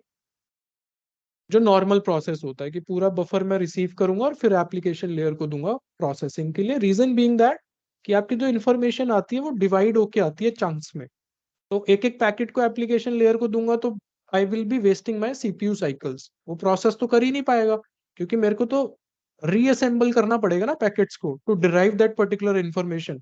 अगर मेरे को ये डेटा बाइट्स भेजने थे, एंड उस इतने मेरे 4 IP डेटाग्राम्स बन गए या फ्रेम्स बन गए मेरे जो वायर पे जा रहे हैं, जब तक ये रिकंस्ट्रक्ट नहीं होगा तो ये रिसीविंग डिवाइस की एप्लीकेशन लेयर उसको क्या प्रोसेस करेगी, right? So I need these 4500 bytes of information at my application layer to do the processing, and फिर further communication होगा client और server के बीच में। So अभी पैकेट्स आ रहे थे, so I just wait for my window to get full, और फिर मैं इसको आगे एप्लीकेशन लेयर पे ट्रांसमिट करता हूँ। बट होता क्या है कि जब अर्जेंट बिट सेट होके आती है, राइट, एंड जब यहाँ पे प्रोसेसिंग स्टार्ट हो रही थी, CPU जब पैकेट्स को उठा के CPU प्रोसेस करना शुरू करता है, राइट, तो जब वो प्रोसेसिंग कर रहा था, जैसे इस पैकेट में उसको दिखा कि अर्जेंट बिट सेट थी, राइट, तो राइट अवे वो अर्जेंट पॉइंटर की तरफ जाएगा और इट विल अर्जेंट पॉइंटर आपको उस पर्टिकुलर डेटा स्ट्रीम पे पॉइंट कर रखा होगा कि let's say this is your data stream, right? So इनके ना फिजिकल एड्रेसेस होते हैं। सो लेट्स से इसको मैं हेक्साडेसिमल कर देता हूँ जस्ट टू अवॉइड कंफ्यूजन। यहाँ पे आपकी इंफॉर्मेशन है 1C2F, ये कुछ इंफॉर्मेशन है। लेट्स से कमांड है, कोई पुश रिलेटेड कमांड है, कोई CLI कमांड है, उसका हेक्साडेसिमल रेफरेंस ये है, और ये मेरी फिजिकल पॉइंटर्स हैं जो फिजिकली बता रहे हैं कि ये इन्फॉर्मेशन इस वाले पे स्टोर है, ये वाली यहाँ पे स्टोर है, ये वाली यहाँ पे स्टोर है, राइट? ऐसे ही रैम में स्टोर करी जाती है आपकी इन्फॉर्मेशन या आपके बफर्स में। तो जब मेरी अर्जेंट इन्फॉर्मेशन आई थी, वो एक अर्जेंट पॉइंटर लेके आती है अपने साथ। वो पॉइंटर में ये फिजिकल एड्रेस डला होता है उस डेटा का जो क्रिटिकल है, which needs to be processed irrespective of other data, right? तो बेसिकली मैं सेंडर को रिसीवर को बता रहा हूँ कि ये जो डेटा है OB, this needs to be processed first, इसको प्रायोरिटी देनी है तुम्हें। तो जब CPU प्रोसेसिंग कर रहा था, उसको जैसे अर्जेंट फ्लैग सेट मिला, वो सीधा अर्जेंट पॉइंटर की तरफ जाता है, और वो उसके अंदर जो ये डेटा मेरे को रिसीव हुआ था इस पेलोड के अंदर, वो देखता है कि अर्जेंट पॉइंटर पॉइंट कहाँ पे कर रहा है। जहाँ पे वो पॉइंट कर रहा होता है उस डेटा को उठाता है और सीधा एप्लीकेशन लेयर को दे देता है। वो वेट ही नहीं करता कि मेरी क्यू अभी फुल हुई, विंडो पूरी फुल हुई, बफर फुल हुआ नहीं हुआ, पैकेट में ऑर्डर में भेज रहा हूँ नहीं भेज रहा हूँ, वेट ही नहीं करता। वो सीधा इस इंफॉर्मेशन को उठाता है, वो प्रायोरिटाइज कर देता है। अदरवाइज जो नॉर्मल मेरा सीक्वेंस होता है कि मैं वेट करता हूँ मेरे पैकेट सीक्वेंस में है, उनकी सॉर्टिंग करता हूँ, राइट? प्रोसेस, फिर उनको आगे एप्लीकेशन लेयर पे भेजता हूँ। Does it make sense now? Urgent flag और urgent pointer.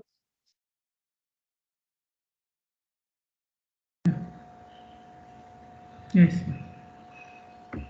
Okay. Similarly, we have acknowledgement flag. The acknowledgement flag तो ये by name, yeah. अर्जेंट जो भेजता है वो कंटिन्यूअसली माना एक ही तो नहीं होगा, वो सेगमेंट मतलब पार्ट जो एक ही नहीं होगा लगातार। अगर अर्जेंट का मल्टीपल है तो जब तक वो पूरा कंप्लीट नहीं होगा तब तक वो सीक्वेंस में भेजना फिर से चालू नहीं करेगा, राइट? देखो, अर्जेंट एक पैकेट के अंदर आ रहा है, राइट? IP हाँ हाँ डेटाग्राम के अंदर आ रहा है, 1500 बाइट की इंफॉर्मेशन है उसके पास उस पैकेट के अंदर। 1500 भी नहीं है, 1460 है, ठीक है? उसके बाद नेक्स्ट पैकेट है 0.2। अब ये देखो, लेट्स से इस वाले पैकेट में भी अर्जेंट बिट सेट हो रखी थी, इस वाले पैकेट में भी अर्जेंट बिट सेट हो रखी थी, राइट? अब ये चारों पैकेट नेटवर्क पे जा रहे थे। जब ये रिसीविंग डिवाइस को मिले, वो सॉर्टिंग कर रहा था, प्रोसेस करना उसने स्टार्ट किया, तो उसने देखा कि 1 वाले की अर्जेंट बिट सेट है। तो जो भी डेटा पेलोड था जहां पे भी पॉइंटर पॉइंट कर रहा था, उसने उठा के एप्लीकेशन लेयर को दिया, और एप्लीकेशन लेयर उस पॉइंटर की तरफ ही जाएगी और इस इंफॉर्मेशन को पहले प्रोसेस करेगी, फिर रिस्पेक्टिव ऑफ ये इंफॉर्मेशन जो आपके पास अवेलेबल थी, ठीक है? सिमिलरली जब दूसरा पैकेट CPU ने उठाया प्रोसेसिंग के लिए, उसके भी अर्जेंट बिट सेट थी, उसमें भी कुछ क्रिटिकल डेटा था, तो फिर वो पैकेट भी भेज दिया जाएगा, राइट? उसके बाद जब नेक्स्ट पैकेट प्रोसेस हो रहा है, अब इसमें अर्जेंट फ्लैग सेट है नहीं, राइट? तो यहाँ पे अब हम वेट करेंगे कि पूरी मेरी विंडो फुल हो जाए, राइट? पूरा मैं सीक्वेंस में अपने पैकेट्स को बना लूं और तभी उसको एप्लीकेशन लेयर पे सेंड करूं फॉर प्रोसेसिंग। समझ आया? ओके।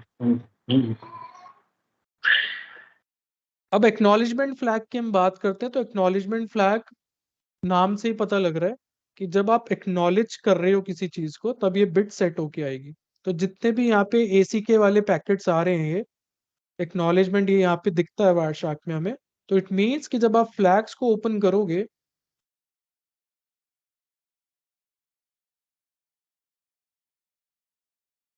तो यहाँ पे आपको ACK वाली बिट सेट होके मिलेगी। ये देखो, एक्नॉलेजमेंट वाली बिट सेट हो रखी है, बाकी सब 000 है, ये 1 है। तो यहाँ पे देखोगे शुरू में 3 0 रिजर्व्ड है, नॉट सेट। उसके बाद आपका ये accurate ECN not set, this is nothing but your nonce value, फिर यहाँ पे congestion window reduce not set, ECN echo not set, urgent not set, acknowledgement is set, then we have push, reset, sin and fin, right? So let's discuss push. Push flag मेरा क्या करता है? So when my push flag is set, push flag चलता है दोनों end पे, sender पे भी एंड रिसीवर पे भी,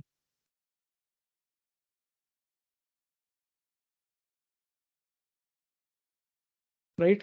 तो जब पुश फ्लैग सेट होके पैकेट्स आते हैं, तो पुश का मतलब है कि I will not wait for my transmit queue to get full, right? इसकी भी अपनी एक कैपेसिटी है, कितने पैकेट से क्यू रख सकती है और फिर मैं आगे डेटा भेजूं। तो मैं अपनी विंडो का, पूरी जो विंडो हमने निगोशिएट करी हुई है, उस विंडो को फुल होने का वेट नहीं करूंगा। जो भी पैकेट मेरा ऊपर से आया है, इसमें अगर पुश फ्लैग सेट था, मैं इसको सीधा नेटवर्क पे निकाल दूंगा। सो बेसिकली हो क्या रहा है, एप्लीकेशन लेयर से सीधा आपकी जो ये नेटवर्क लेयर है, जो भी आपकी ये कनेक्टिविटी है, फिजिकल लेयर, सीधा वहां पे पैकेट को ट्रांसमिट किया जा रहा है। हम अपनी विंडो का फुल होने का वेट नहीं कर रहे कि फुल होगी तब भेजेंगे। अब ये फुल होने का वेट क्यों नहीं कर रहे हैं एंड ऑल दैट, ये तुम्हें समझ आएगा जब हम अभी डिस्कस करेंगे stop and wait algorithm, go back N and sliding window, because these are the flow control mechanism in TCP, और ये यूज होता है आज की डेट में स्लाइडिंग विंडो। ठीक है, तो इसको हम समझेंगे। सो नाउ पुश आया सेंडर एंड से, जैसी प्रोसेसिंग CPU उसको प्रोसेस कर रहा था, क्योंकि पहले CPU प्रोसेस करता है, तब उस पैकेट को हम क्यू पे डालते हैं। यही मैंने था कि CPU एप्लीकेशन ने कुछ काम ट्रिगर कराया, OS ने उसको स्केड्यूल किया, CPU ने प्रोसेसिंग करी, और CPU ने जैसी प्रोसेसिंग करी, उसने इंस्ट्रक्शन भेजी OS को कि इस पैकेट को राइट अवे ट्रांसमिट करा दे क्यू में, क्यू के भरने का वेट मत करना। तो आपका पैकेट आया सेंडर की क्यू में और ट्रांसमिट हो गया। अब जब रिसीवर रिसीव करेगा इस पैकेट को, उसकी भी अपनी क्यू है, विंडो, उस विंडो में जाके इसने प्लेस कर दिया। जब इसकी प्रोसेसिंग स्टार्ट होगी, तो CPU फिर वही करेगा कि जैसे ही उसको मिला, ठीक है, वो डेटा को सेंड कर देगा, but this time out of sequence में कभी सेंड नहीं करेगा, राइट? वो डेटा को हमेशा सीक्वेंस में सेंड करेगा। जो ये आपके पैकेट्स आ रहे हैं, इनको सीक्वेंस में सेंड करेगा। अर्जेंट के केस में वो आउट ऑफ सीक्वेंस भी सेंड कर रहा था, इसमें नहीं करेगा। Is it clear? So whatever you have received on your physical layer, network layer, right away those payloads will be transferred to your application layer, right? But आपकी sequence में जाएंगे पैकेट्स। क्लियर है? कोई डाउट है? So basically this is a mechanism to instantly deliver your packets without waiting for a full buffer. In short, कि मैं अपने buffer को फुल होने का वेट ही नहीं कर रहा हूँ। अगर मेरे पास ये पैकेट्स आ गए, तो पुश फ्लैग सेट है, I will right away send them to the application layer for processing, and this is what here you can see as well. यहाँ पे देख रहे हो पुश सेट होके आ रहा है, push acknowledgement, push acknowledgement, can you see it? Push acknowledgement. So basically this is telling कि भाई इस डेटा को जल्दी निकाल, जल्दी निकाल, right? TCP segment of a reassembled PDU, TCP segment of a reassembled PDU, TCP segment of a reassembled PDU. It means जो data आ रहा है ना, ये कहीं ना कहीं जाके रीअसेंबल होएगा, राइट? और यहाँ पे आके ये रीअसेंबल हुआ है, एंड जब यहाँ पे आके तुम देखोगे, पूरा वेबसाइट का कोड दिखेगा तुम्हें। ये देखो, status code, response version, line based, पूरी इंफॉर्मेशन दिख जाएगी। ये देखो, पासवर्ड तक दिख गया, यूजर नेम, लॉगिन पेज आया, दिख रहा है ना गाइस? ये are you able to see it? मैं जूम करूं इसको, देख रहा देखो। तो you can see this login page came, right? ये इंफॉर्मेशन आपको ऊपर किसी पैकेट में नहीं दिख रही थी, यहाँ पे तो नहीं दिखी। जब आपने गेट, मेरे लैपटॉप ने जब मेरे राउटर को पिंग किया, मतलब रिक्वेस्ट किया कि मेरे को इन्फॉर्मेशन दे, तो यहाँ से मेरा डेटा आना शुरू हुआ, यहाँ से भी आया, राइट। ये डेटा आ रहा है मेरा, बट आपको पूरी लाइंस टेक्स्ट कुछ नहीं दिख रहा है यहाँ पे, राइट। और देखोगे तो यहाँ पे भी आ रहा है, फिर ये वाली जावास्क्रिप्ट फाइल भी आई, बट यहाँ पे मेरे को दिख नहीं रहा। क्यों? वो फाइनली यहाँ पे आके रिबिल्ड हुआ है, और यहाँ पे आके आप देख सकते हो पूरा एग्जैक्ट कोड, ये वेबसाइट से क्या कोड आया था, यूजर नेम पासवर्ड डालो और ये उसकी डिटेल्स हैं, राइट। ये मेरा HTML आपको यहाँ पे रिकंस्ट्रक्ट होके दिखिए। उससे पहले यहीं पे लिख के दे रहा था reassembled PDU, reassembled PDU, right. क्योंकि मैं एक पूरी एक इंफॉर्मेशन को एक पैकेट के अंदर डाल के नहीं ट्रांसमिट कर सकता over network, right. So if you will see here, यहाँ पे पुश फ्लैग के साथ आ रहा है डेटा सारा, push push. So which means कि मैं वेट ही नहीं कर रहा अपनी क्यू को फुल होने का, या जो रिसीविंग डिवाइस है वो भी वेट नहीं कर रही अपनी क्यू को फुल होने का। जो भी डेटा मिलता जा रहा है, they are sending it right away to the application layer. Application layer क्या है? वेब ब्राउजर है, क्योंकि उसी के अंदर ये वेब पेज मैंने खोलने का ट्राई किया था, तो उसको वहां पे मिलता जा रहा है और वो ओपन कर रहा है। तो give you the live example, we can do one thing, let me show you.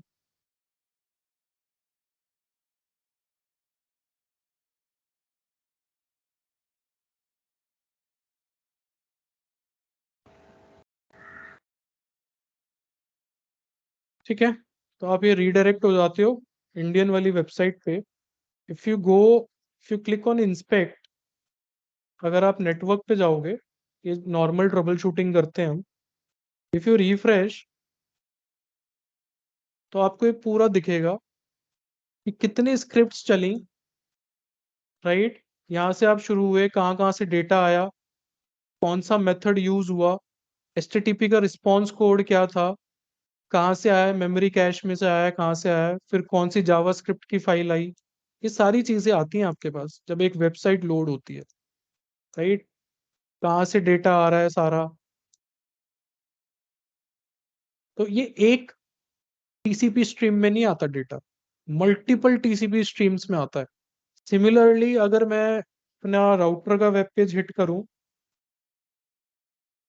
तो ये जो लॉगिन पेज आ रहा है, अगर मैं इसको इंस्पेक्ट करूं, नेटवर्क में जाऊं एंड रिफ्रेश करूं, तो आप देखो लॉगिन डॉट HTML आई, राइट।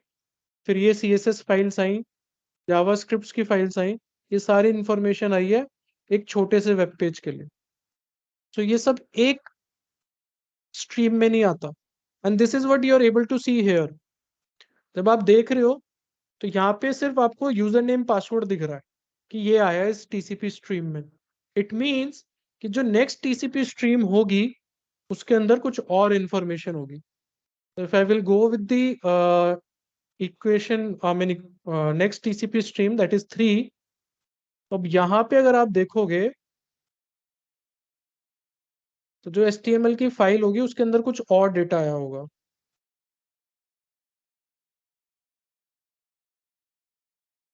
ये देखो, हेडर नॉट फाउंड, राइट। तो हेडर मतलब यहाँ पे मेरा हेडर था ही नहीं, कोई हेडर नहीं है। बट इस पेज पे ये हेडर वेडर है, तो जब इसके वारशाक कैप्चर्स लोगे, तो तुम्हें दिख जाएगा कि क्या मेरा हेडर है, क्या मेरा फुटर है, क्या मेरा बॉर्डर है, बॉडी है ना। HTML अगर थोड़ी बहुत आती है तो तुम्हें चीजें समझ आ जाएंगी। सो सिमिलरली दूसरी स्ट्रीम देखोगे, so you will see a different file there। यहाँ पे तुम्हें कुछ और ही मिलेगा, और out of order packets, right, बहुत सारी चीजें आ रही हैं। फिर कॉन्टिन्यूशन में इंफॉर्मेशन आ रही है सर्वर की साइड से, एंड ये रिकंस्ट्रक्ट हुआ होगा पक्का कहीं ना कहीं जाके। यहाँ पे देखो, malformed packet. So if you will see, कहीं ना कहीं टेक्स्ट फाइल होगी जो TCP रीअसेंबल हो रहा है ये सारा। So here is your text file, JavaScript पूरी आ गई आपकी, दिख रही है? हेलो, ये कोड आके सोर्स की क्लाइंट के ब्राउजर में आके रन हो गया। इतना बड़ा कोड आया, राइट। और ये कोड आप देख सकते हो कितना बड़ा कोड है, because after login into that particular router page I was able to open up other things। अभी इतना बड़ा पेलोड आ रहा है, ये एक पैकेट के अंदर नहीं आ सकता था। एंड दैट्स व्हाई देखो, मैक्सिमम पैकेट जितना मैं डेटाग्राम भेज सकता था, मैक्सिमम 1500 बाइट्स, इतना मैंने यूटिलाइज करके नेटवर्क पे ट्रांसफर किया है, राइट। ये 14 बाइट मेरे इथरनेट फ्रेम के हैं। Here you will see source MAC, destination MAC, और मेरा टाइप फील्ड होती है इसके अंदर, उसके हैं ये। इन्होंने चेकसम, इस वाले में चेकसम नहीं, वो सीआरसी नहीं आया, अदरवाइज 4 बाइट उसके भी लगा देते और 18 हो जाता। और अगर वीलैन इंप्लीमेंट किया हुआ तो .1q का हेडर और लग जाता 4 बाइट का, तो 1522 हो जाता साइज। तो मैक्सिमम इंफॉर्मेशन भेजी है मैंने। एंड यू कैन सी कितना रीअसेंबली हुई, तब I was able to see this particular final script, जो मेरी कहाँ पे रीअसेंबल हुआ था, यहीं कहीं पे था। Are we making sense guys? समझ आ रहा है?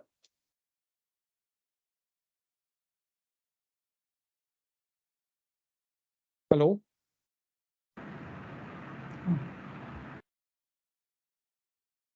Okay. So no, urgent Yes. flag is clear. Yes, Rohan. Okay. Flags मेरे clear हो गए, urgent clear हो गया, acknowledgement clear हो गया, push clear हो गया. Now comes your reset flag. So reset flag is like, जो अभी initially आपने मेरे से जब क्वेश्चन पूछा था किसी ने, that what will be the scenario if my sequence number, the last number of sequence number has been hit, and उसके आगे अब मैं जा नहीं सकता, मैं क्या करूँगा, right?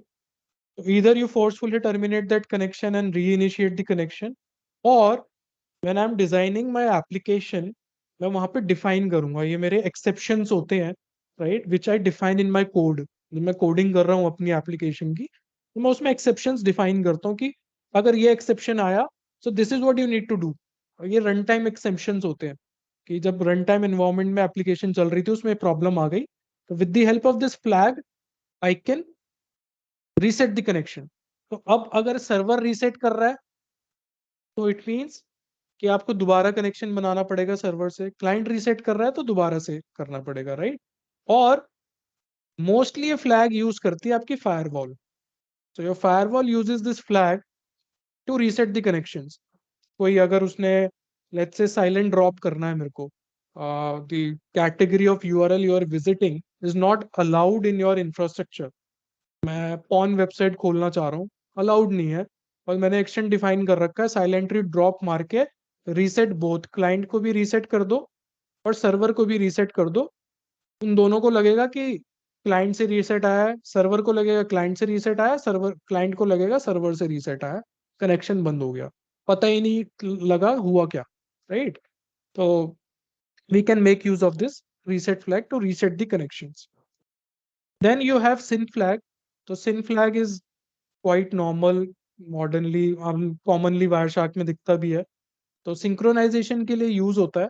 So basically this is used when we are establishing the TCP connection, तो उसकी हमें सिंक्रोनाइजेशन करानी होती है, राइट, कि मेरे पेलोड्स कहाँ से आएंगे, किस नंबर से स्टार्ट होंगे, आउट ऑफ ऑर्डर आ गए तो आप रीअसेंबली कैसे करोगे, राइट, रीऑर्डर कैसे करोगे, बिकॉज पूरा विंडो में मैं पैकेट्स को, जो इंफॉर्मेशन थी एप्लीकेशन लेयर से मेरे पास रिसीव हुई, उसको मैंने ब्रेक किया डिफरेंट डिफरेंट सेगमेंट्स में, फिर आईपी पैकेट्स बनाए, फिर फ्रेम्स बनाए, उनको विंडो, अपनी विंडो के अंदर रखा और ट्रांसमिट किया। जब वो वायर में ट्रांसमिट हुए, so they can take any path. मेरे मेरे हाथ में नहीं है राउटिंग, राइट, इंटरनेट की routing I can not control, they can take any path. So if this is my source machine sending data to this gateway, and then this gateway is having multiple path options, and फिर ये receiver server है। Now what happened कि first packet आया था, it went through this packet, this path, right, shortest path है, BGP चल रहा था, whatever metric was there, ये वाला पाथ सिलेक्ट हुआ और ये पैकेट इसके पास आ गया।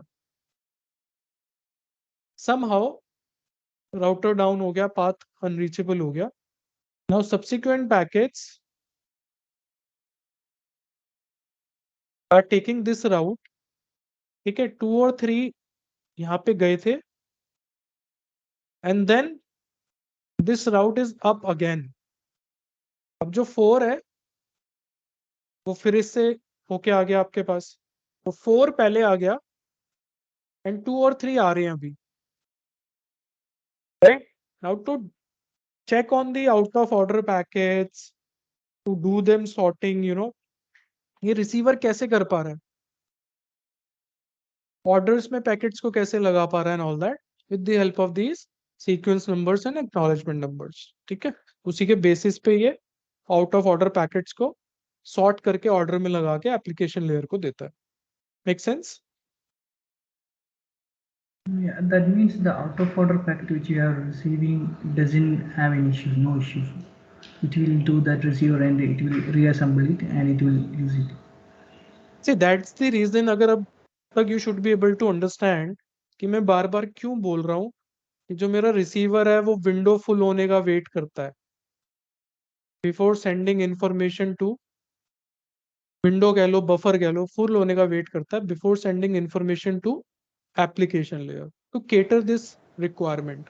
ये आउट ऑफ ऑर्डर पैकेट्स आ गए, पहले 1 आ गया, 4 आ गया, अब इन 2 पैकेट्स को मैं एप्लीकेशन लेयर को क्या दूं प्रोसेसिंग के लिए, 2 और 3 तो आया ही नहीं, तो एप्लीकेशन क्या प्रोसेस करेगी, उसको तो सीक्वेंस में चाहिए ना डेटा। Yes, Yes.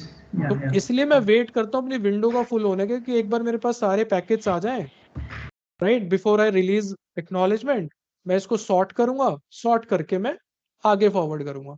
बट जब अर्जेंट पॉइंटर सेट होके आता है, पुश सेट होके आता है, राइट, ये फ्लैग सेट हो गया, तो उस केस में मैं वेट नहीं करता, जो भी पैकेट आया उसको उठा के आगे भेज देता हूँ।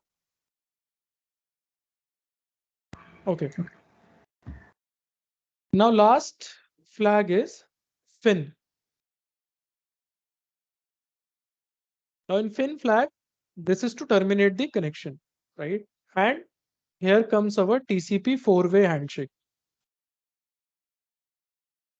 These are interview questions. आपको इंटरव्यू में ग्रिल किया जाएगा, ये सब सिनेरियोस दिए जाएंगे, पूछा जाएगा difference between urgent flag, push flag, difference between urgent flag and urgent pointer field, how TCP windowing is working, right? What is TCP 4-way handshake? During TCP 3-way handshake, what TCP options get negotiated? So ये pet questions है, CCI अगर panelist बैठे हैं, they will ask you for sure. और अगर टैक में interview देने जा रहे हो तो ये तो पूछेंगे ही पूछेंगे, कंजेशन कैसे डिटेक्ट होता है, कैसे सेंडर अपनी विंडो को रिड्यूस कर लेता है, राइट, ये सब चीजें they are going to ask you. Now, this is your 4-way handshake. So when we say TCP is a connection oriented protocol, so हमने connection establish किया था before transmitting the data. So it means we need to terminate that particular connection, right, in a gracefully manner. हम उसको ऐसे खुला नहीं छोड़ सकते. So what happens जब आपका data transfer हो जाता है, now fin packet can be initiated by any of the machine, या तो क्लाइंट से आएगा या सर्वर से आएगा। अगर क्लाइंट ने इनिशिएट किया है तो फिन पैकेट के साथ एक पैकेट जाता है, क्लाइंट की जो सर्वर की जो स्टेट है कनेक्शन की वो पैसिव क्लोज में चली जाती है, राइट, और क्लोज वेट में होता है, और वो यहाँ से एक्नॉलेजमेंट कर देता है कि ठीक है कनेक्शन क्लोज करते हैं। यहाँ से जब फिन पैकेट मैंने रिलीज करा था, मेरी स्टेट स्टैब्लिश से एक्टिव क्लोज में आ गई थी, फिन वेट 1 में चली गई थी, और जैसे एक्नॉलेजमेंट आया सर्वर से फिन वेट 2 में चली गई, और यहां तक मेरा कनेक्शन अभी हाफ क्लोज हुआ है।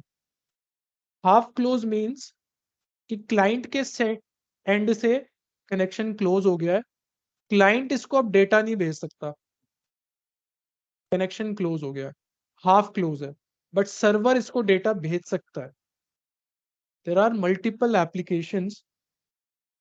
अनदर यूज केस, फायरवॉल पे हम ये जब अपनी पॉलिसीज बनाते हैं, so we make this mistake. जब हम TCP states related policies configure कर रहे होते हैं, तो वहां पे हम डाल देते हैं कि if TCP state is half close, terminate the session, session को उड़ा दो, राइट? या उसका टाइमर बहुत कम सेट कर देते हैं. If you do that, you will get the complaints from the production environment कि few of applications have stopped working properly, या उसमें से graceful log out नहीं हो पा रहा, हैंग हो गई है. तो वो हैंग का रीजन यही होता है. रीजन बीइंग दैट कुछ एप्लीकेशंस का आर्किटेक्चर ऐसे बनाया जाता है कि जब क्लाइंट एंड से कनेक्शन क्लोज की रिक्वेस्ट आएगी, सो आई विल सेंड फ्यू डेटाग्राम्स और फिर सर्वर उस अपना कनेक्शन क्लोज करेगा. तो हाफ क्लोज कनेक्शंस को आप टर्मिनेट नहीं कर सकते अपनी फायरवॉल पे. अगर आपने कर दिया तो वो एप्लीकेशन फिर हैंग स्टेट में यूजर मशीन के उसमें अटक जाएगी, फिर उसको वही टास्क बार में जाके वो एप्लीकेशन को किल करना पड़ेगा, राइट? तो मैं वेब ब्राउजर की भी बात कर रहा हूँ. अगर वेब ब्राउजर में भी किसी वेब ऐप में आप लॉग इन कर रहे हो और डायनेमिक वेबसाइट है which is processing your information at server and, तो आपने कई बार देखा भी होगा वेबसाइट्स हैंग हो जाती हैं, राइट? तो वो यही होता है कि ढंग से इंफॉर्मेशन प्रोसेस नहीं हो पाई, कनेक्शन पहले क्लोज हो गया किसी एंड से, डेटा आना था, डेटा आ नहीं पाया, राइट? तो वो हैंग दिखता है, फिर हम ब्राउजर को बंद कर देते हैं, या कोई हमारी एप्लीकेशन है जो इंटरनेट से कम्युनिकेट कर रही थी अपने सर्वर से, उसको बंद करते हैं, दोबारा रीलॉन्च करते हैं. So this is the problem. Then when you receive the FIN packet from the server end, then state changes to time wait. यहाँ से क्लाइंट की एक्नॉलेजमेंट आएगी और आपका कनेक्शन दोनों एंड पे हो जाएगा close. This is what is TCP 4-way handshake and gracefully termination of your TCP connection. Any doubt anyone? Yeah, Rohan, just one question. So when we are receiving the reset flag, so is there any way like we can check the reason of the reset in Varsha it's showing? Like any reason on the reset? See, if you see, reset flags आए होंगे इस capture में, but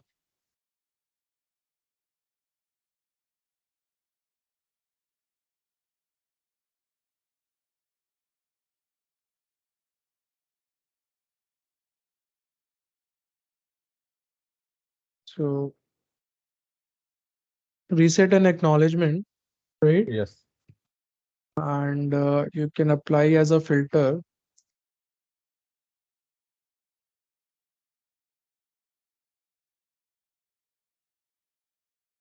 एक ही packet था इसलिए filter Okay. Apply नहीं हुआ, otherwise we would have seen multiple packets. तो ये रीसेट पैकेट आया है. व्हेन यू सी दिस, यहाँ पे इसने वायर शार्क ने आपको हाईलाइट भी कर दिया इसको येलो कलर में, right? When you open it up,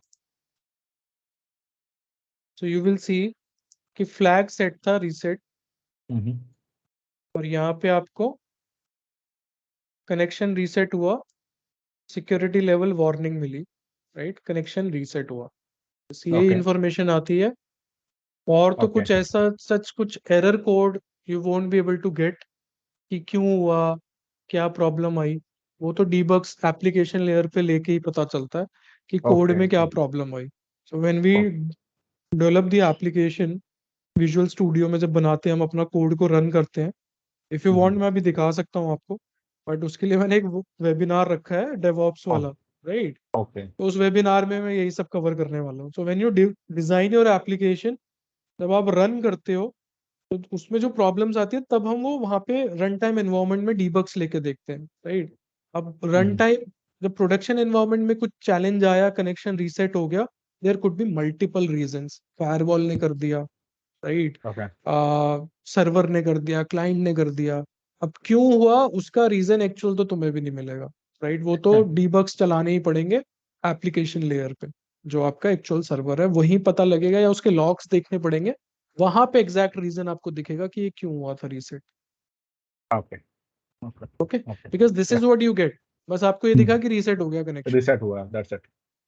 that's it, यही दिखता है वारशाक में कि रीसेट हो गया, और फिर इस क्लाइंट और एप्लीकेशन और सर्वर के बीच में दोबारा से एक नया टीसीपी बना होगा अगर मैंने इनिशिएट किया होगा, अदरवाइज कनेक्शन टर्मिनेट हो गया।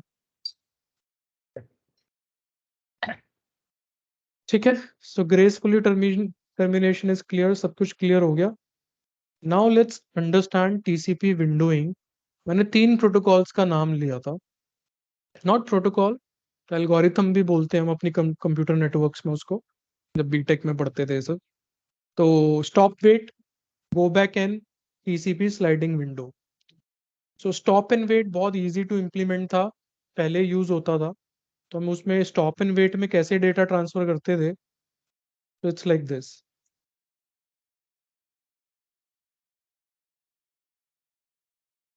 This is your client,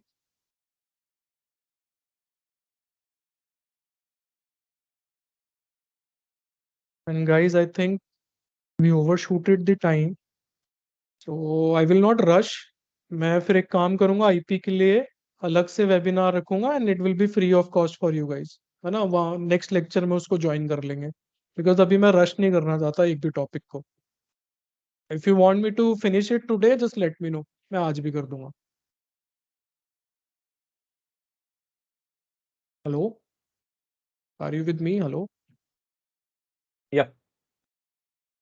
just give me your confirmation, अगर आज ही कंप्लीट करना है, आई ट्राई टू कंप्लीट, अगर नहीं हो पाएगा तो एक नेक्स्ट क्लास रख लेंगे एंड उसको फिर आईपी को और डिटेल में वहाँ पे कवर करेंगे, बिकॉज आईपी और बड़ा है। We can have I think we'll one. cover on next one. Yeah. Next Sunday ना? कभी भी रख देंगे, वो मैं इंटीमेशन दे दूंगा। नेक्स्ट संडे नहीं, सैटरडे रखूंगा। संडे डीएनएस और डीएससीपी का है, तो मैं सैटरडे रख दूंगा, है ना, एक दिन पहले। चलेगा। Yes, sir.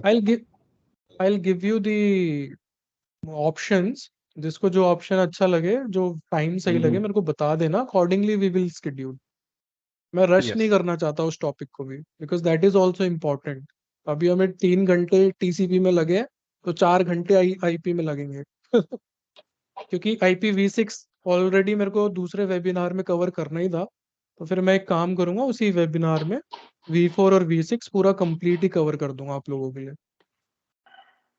ओके, और no payment, nothing, free access. Thank you. Okay, yeah. So stop and wait. When we discuss about TCP windowing or flow control, see, why do we need flow control? है ना, flow control मेरे को क्यों चाहिए? Reason being that this is my client machine and it has its own capacity to receive the information and to process the information. This is the server machine. Obviously, this is going to be a big machine. It has its own capacity to transmit the information, to receive the information. Now, server से multiple clients connect करेंगे, client एक ही server से connect कर रहा है। अगर मेरे पास flow control mechanism नहीं है, विच मीन्स कि मैं बस पैकेट सेंड करता जा रहा हूं, राइट। यहाँ पे मेरी विंडो फुल हो गई है, बफर फुल हो गई, पैकेट डिस्कार्ड हो रहे हैं, इररिस्पेक्टिव ऑफ दैट मैं बस दे जा रहा हूँ उसको पैकेट्स। और सिमिलरली जब सर्वर भी बात कर रहा है, तो सर्वर भी ऐसे ही बात कर रहा है कि ये ले, तूने मेरे को 10 पैकेट दिए थे, मैं तेरे को 20 पैकेट दूंगा, राइट। एक साथ भेज दिए पैकेट्स, वो प्रोसेस ही नहीं कर पाए, ड्रॉप हो गए, इंटरमीडिएट डिवाइसेस ने ड्रॉप कर दिए बीच में, discard, packet loss, right. Now to have the control so that जो मेरे रिसोर्सेज अवेलेबल हैं उस टाइम पे, whatever resources are available at that point of time, कि मेरी क्यू में कितने पैकेट प्रोसेसिंग, मतलब कितना अभी बचा हुआ है क्यू में, बफर साइज क्या है, राइट, सीपीयू पे ज्यादा लोड तो नहीं है, accordingly I will negotiate with my client, और क्लाइंट सर्वर से निगोशिएट करेगा, और एक फ्लो कंट्रोल मेजर को इम्प्लीमेंट करेंगे दोनों, कि दोनों में से किसी को प्रॉब्लम ना आए when they are communicating over network. ठीक है, तो सबसे पहले बना था stop and wait. Stop and wait algorithm says कि मैं एक पैकेट भेजूंगा और वेट करूंगा एक्नॉलेजमेंट का।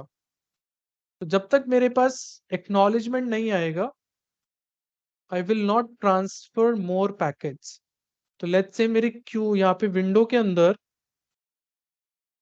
Packet number 1 was there, 2 was there, 3 was there, 4 was there। मैंने 1 को उठाया, नेटवर्क पे ट्रांसमिट कर दिया, सर्वर ने रिसीव करा, ये इसकी रिसीविंग बफर है, इसने यहाँ पे उठा के इसको रखा। सेंडर बोल रहा है आई will not send you the next packet until unless you send me the acknowledgement of the last packet received। कि भाई मेरे को तेरा पैकेट नंबर 1 मिल गया, तभी एक्नॉलेजमेंट इस क्लाइंट के पास आएगी, देन ये यहाँ से दूसरा पैकेट उठाएगा और फिर इसको ट्रांसफर करेगा। Then this packet will be placed inside this buffer। Okay, I'll get the acknowledgement। So this process is highly reliable। Reliable in the sense कि आपको बता रहा है कि मैं पैकेट तभी ट्रांसमिट कर रहा हूँ जब मेरे को एक्नॉलेजमेंट्स आ रही है। तो इट मीन्स कि आपका पैकेट अगर पैकेट लॉस्ट हो भी रहा है तो मैं रीट्रांसमिट करूंगा उसको, right. So it will ensure complete data reliability, complete data transfer. But problem क्या आ गई है ऐसे करने से? प्रॉब्लम आ गई that we have introduced latency. हमने लेटेंसी को इंक्रीज कर दिया। यार मैं एक एक पैकेट ट्रांसफर कर रहा हूँ, वहां से एक एक एक्नॉलेजमेंट आ रही है, फिर ये पूरी विंडो फुल होएगी, फिर ये यहाँ से प्रोसेसिंग के लिए एप्लीकेशन लेयर को देगा, राइट। हमने तो बहुत स्लो कर दिया इसको। एंड मेन प्रॉब्लम अकर्स कब ये आइडेंटिफाई हुआ? क्योंकि पहले इन्होंने स्टॉप एंड वेट को इम्प्लीमेंट किया था।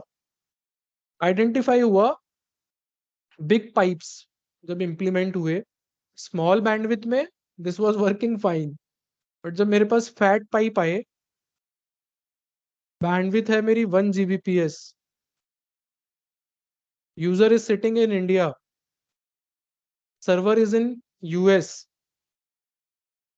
latency is there, let's say 5 milliseconds network की लेटेंसी है, राइट। अब आपने एक पैकेट बनाया, ट्रांसमिट कर दिया, ऑलरेडी 5 मिलीसेकंड्स की लेटेंसी है। तो अगर आपने इस पॉइंट ऑफ टाइम स्टैम्प पे इस पैकेट को निकाला था तो 5 मिलीसेकंड्स की लेटेंसी थी, तो इस पॉइंट ऑफ टाइम पे इसको मिला होगा। फिर यहां से इस टाइम पे ये एक्नॉलेजमेंट पैकेट को निकालेगा,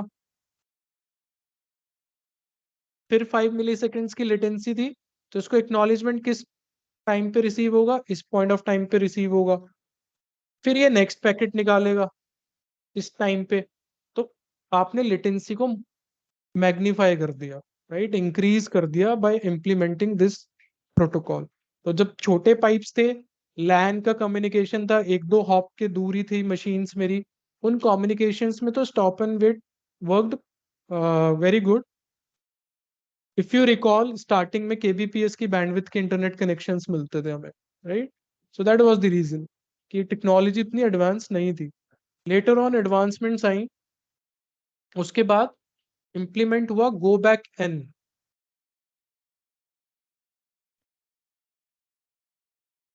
right. Now what is this go back N? So go back N थोड़ा फास्ट था, another flow control mechanism.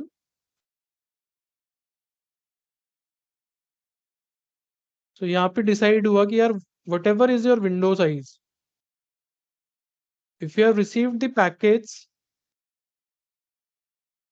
from the application layer, because अभी हम ना एक एक पैकेट, दो दो पैकेट्स की बात कर रहे हैं, बट जब रियल में एप्लीकेशन कम्युनिकेट करती है ओवर नेटवर्क तो बहुत सारे पैकेट्स आ जाते हैं इंटरफेस के पास।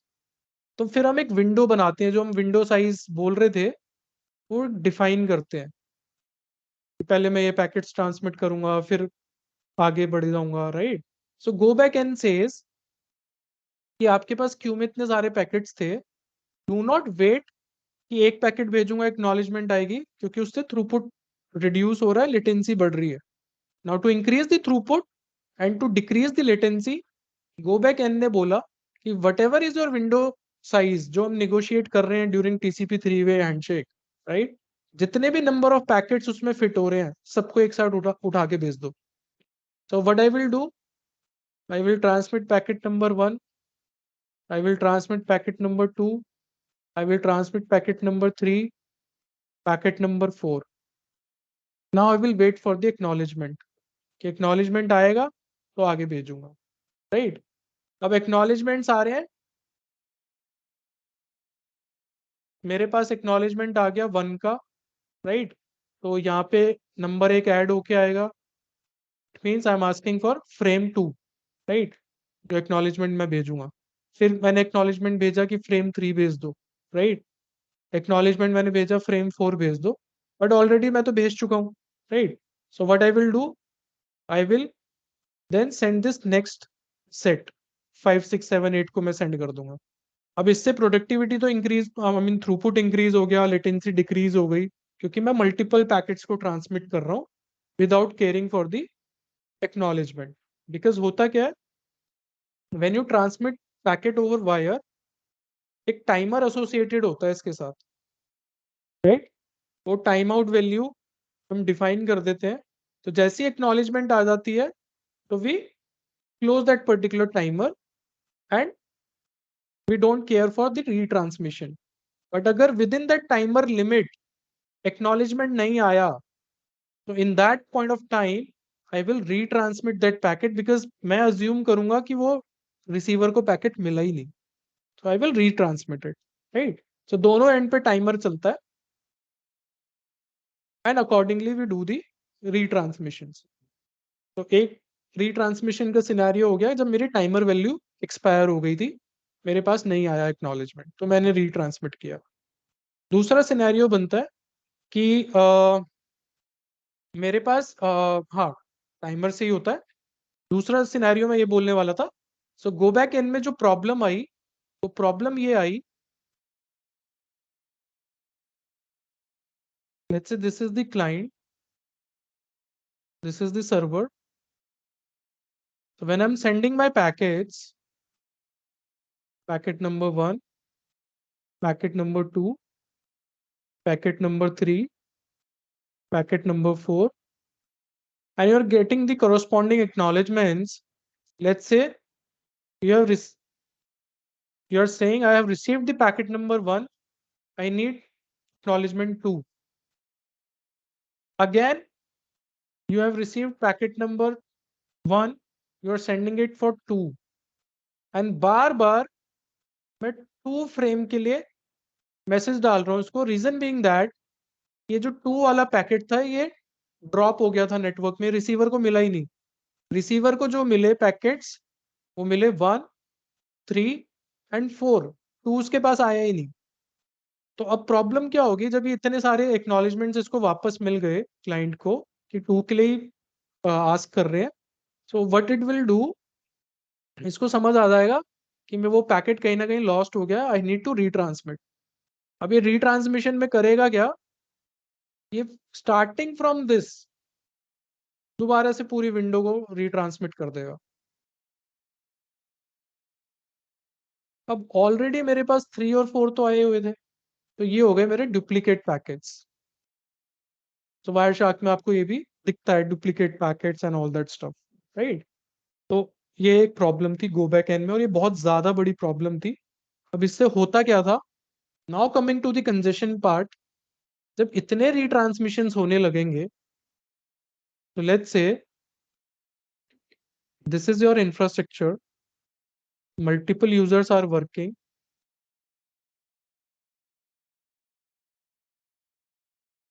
क्यों बाद में ये फ्लैग्स को इंट्रोड्यूस करना पड़ा उन्हें लेयर 4 में, पहले 6 फ्लैग्स के साथ ही स्टार्ट किया था,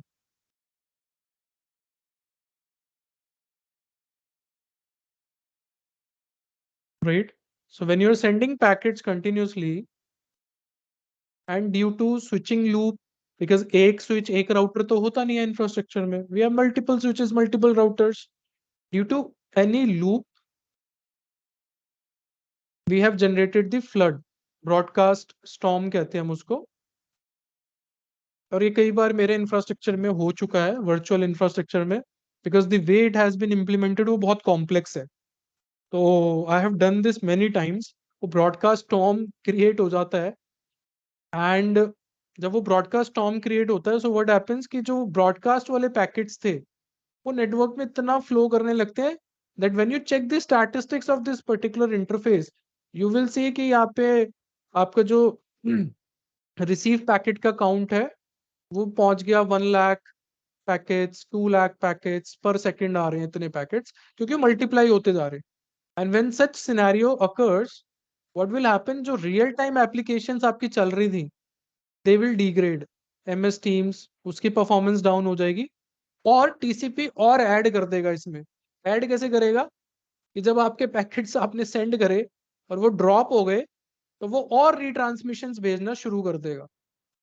सो when you are doing the troubleshooting and in Wireshark, if you see कि बहुत सारे रिट्रांसमिशंस हैं कैप्चर्स में, इट मींस कि नेटवर्क का पाइप क्लियर है ही नहीं, नेटवर्क में कंजेशन था, पैकेट ड्रॉप्स हुए, और TCP ने और उसमें कहते हैं ना आग में घी डाल दी, और रिट्रांसमिशंस कर करके बिठा दिया, नेटवर्क को चोक कर दिया पूरा, right. So whenever you are doing troubleshooting, कभी भी स्लोनेस के इशू ट्रबल शूट कर रहे हो, या ये कंजेशन रिलेटेड ट्रबल शूटिंग कर रहे हो, तो जब आप कैप्चर्स लोगे क्लाइंट मशीन पे एंड आपके राउटर फायरवॉल पे, यू विल सी बहुत सारे रिट्रांसमिशंस होंगे। वो ऐसी स्ट्रीम नहीं दिखेगी आपको the way you are able to see here. ये बहुत क्लीन स्ट्रीम है, इट इज शोइंग कि मेरा नेटवर्क बहुत क्लियर है, राइट। उसमें ना ऐसे ब्लैक ब्लैक पैकेट्स बहुत ज्यादा दिखेंगे तुम्हें। Let me show you like this, retransmission, duplicates, ये सब बहुत ज्यादा होगा उसमें। यहाँ पे तुम्हें ब्लैक ही ब्लैक दिखेगा मोस्टली सब। So this is how we quickly say कि नेटवर्क में कंजेशन था बहुत ज्यादा। Here you can see, right. In fact मैंने एक सिनेरियो भी बना के रखा था जहाँ पे विंडो फुल हो गई थी। ओके, तो सिनेरियोज अभी डिस्कशन करेंगे, राइट। और उसके बाद फास्ट ट्रांसमिशन उसने यूज किया था। Guys, are we making sense? सब समझ आ रहा है यहाँ तक? Yes. कोई डाउट है तो अभी रोक दो मेरे को। So in this retransmission, can we get see that ECN and CWR flag as well? Is that depend करता है ना, डिपेंड करता है ना। okay? अगर मैंने अपनी एप्लीकेशन में कॉन्फ़िगरेशन करी हुई है, Okay, it's right, depend on application. Okay. Obviously. See, protocol has given me the options. ये फ्लैग हम्म। ऑप्शंस क्या है? नोटिफिकेशन फ्लैग हम क्यों यूज करते हैं? सिग्नलिंग के लिए, नोटिफिकेशन के लिए, राइट। Yes. अगर मैं एक नॉर्मल लेमन टर्म्स में इसको समझूं, हम फ्लैग दिखाते हैं, रेड फ्लैग, विच मीन्स कुछ डेंजर है, to Right, give yes. Notification to someone, right. तो उसी तरीके से प्रोटोकॉल में ये मेरे पास फ्लैग्स अवेलेबल हैं, I can utilize them and accordingly I can build my application, because उसको नेटवर्क पे कम्युनिकेट करना है। ये एप्लीकेशन मेरी सिस्टम में लोकल नहीं है, right. So the application I am building, it will communicate over the network, तो वहां पे मैं यूज कर सकता हूँ। अनदर थिंग इज, मेरी जो इंटरमीडिएट राउटिंग डिवाइसेस हैं, जो मेरे पैकेट्स को स्विच कर रही हैं या राउट कर रही हैं, तो अब ये वाले फ्लैग्स वो वाली डिवाइस कैसे यूज कर पाए, तो मैंने फिर एक लिंक स्टैब्लिश किया IP लेयर और TCP लेयर के बीच में, with the help of this nun's flag, और ये आप एक्यूरेट ECN बोल दो उसको, राइट। तो जब वो टाइप ऑफ सर्विस हम IP में कवर करेंगे, you will be able to correlate कि अच्छा this is how it is done at router level. क्योंकि देखो, फायरवॉल के साथ तो कोई इशू है ही नहीं, वो तो लेयर 7 डिवाइस है, उसको तो सारी लेयर समझ आती हैं। मेन प्रॉब्लम थी राउटर के साथ, right. And when your packet goes over internet, अब सारी हॉप पे फायरवॉल तो नहीं होगी, राउटर्स भी होंगे, right. So to detect the congestion and to have a mechanism to prevent this flooding, otherwise आप समझो, अगर मैं CWR को ना रखूं यहाँ पे और मेरी गो बैक एन वाली एल्गोरिथम अगर चलेगी, तो ये तो फ्लड कर देगा, अकेली मशीन ही फ्लड कर देगी पूरे नेटवर्क को। और ऊपर से अगर ऐसा ब्रॉडकास्ट डोमेन कुछ क्रिएट हो गया, ब्रॉडकास्ट स्टॉर्म, कि मेरे ब्रॉडकास्ट पैकेट क्रिएट्स हो रहे हैं, तो पूरा नेटवर्क ही चोक होके डाउन हो जाएगा। Yes. ठीक है. Yep. Okay. So this was the drawback in go back N, कि अगर कोई भी बीच में पैकेट मिस हुआ तो वो सारा ही रीट्रांसमिट कर देता था, right. So now came sliding window protocol with selective acknowledgement, and this is the final version which is being utilized in industry today. So एक client है, ये server है. Now they are transmitting data. Client has its own window size. Application layer से उसके पास सारा data आ गया.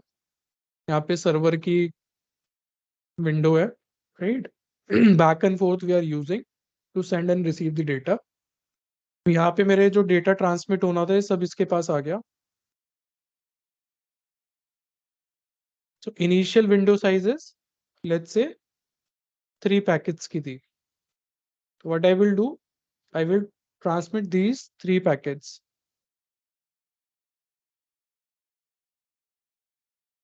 Why we have negotiated TCP option selective acknowledgement permit at the first packet SYN itself?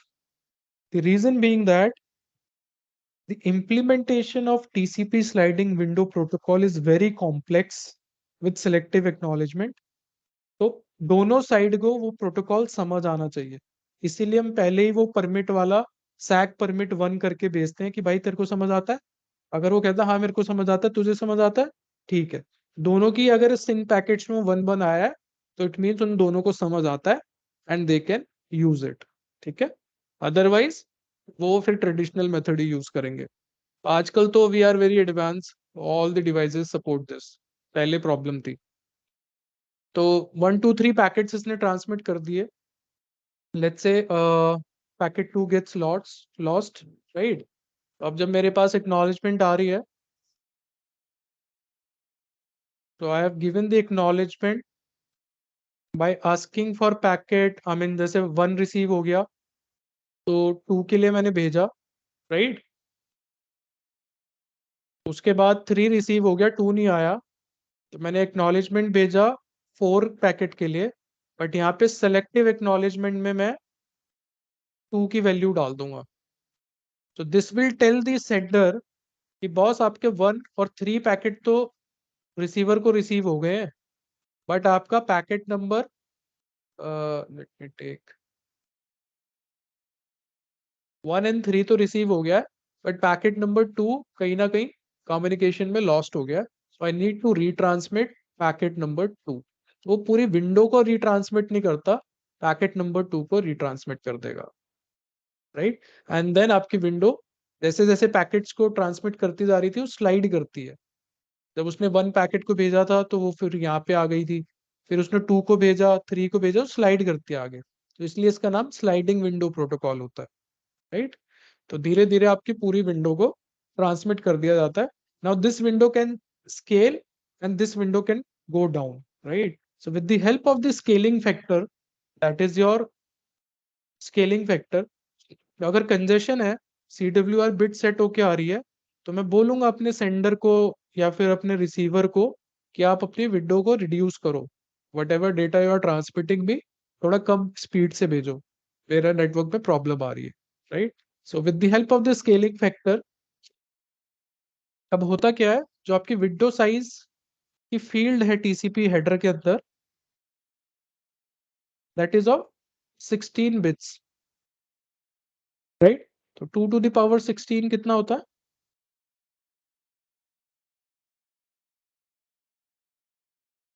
Right. This is somewhere close to 65 KB. तो आप traditional TCP के साथ 65 KB की information को एक विंडो में रख के सेंड कर सकते थे एक साथ, right. But with the help of the scaling factor, additional 14 bits provided जो टीसीपी ऑप्शंस में रिजर्व करे गए, and with the help of the scaling factor, now you can scale up your window till 2 through the power 30 and you can scale it down accordingly, right. तो जो Wireshark में आपको number दिखता है ना, लेट्स से मेरे को number दिख रहा है 8 as a W scaling factor, तो वायरशार्क उसको कैलकुलेट करता है 2 की power 8 which is nothing but 256, और जो भी करंट विंडो साइज होगा फिर उस विंडो साइज को इस स्केलिंग फैक्टर से मल्टीप्लाई करके वो कैलकुलेट करता है आपकी window size, and you get the calculated window size. And this is what we can see here. If you pick up any stream, let's say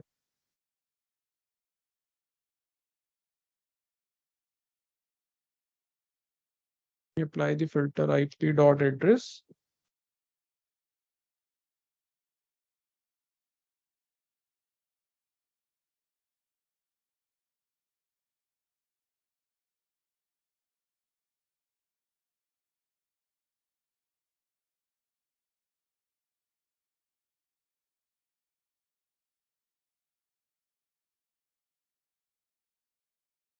So here, if you see your data,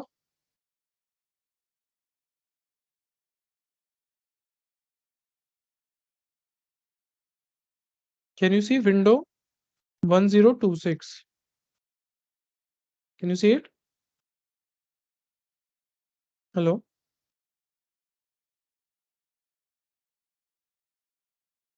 Yes, yes, okay. And my scaling factor was 256. So when you multiply 1026 with 256, you will get the actual window count, I mean window size, that is 262656. During the negotiation, my window was small. It was 64 KB only, right?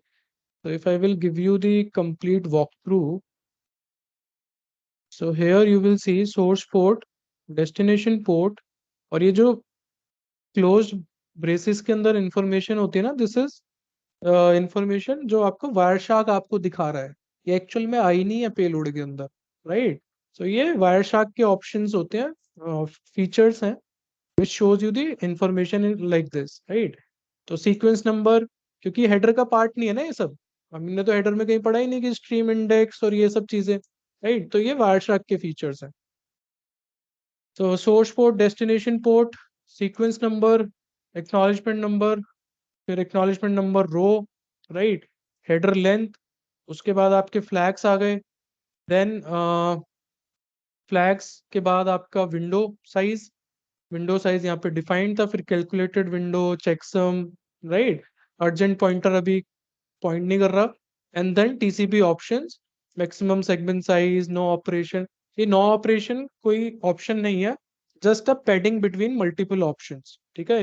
एक separation का काम करता है कि CPU को पता लगे कि यहाँ पे दो ऑप्शंस के बीच में कुछ नहीं है, मतलब एक गैप क्रिएट करता है लाइक अ स्पेस बार, ठीक है?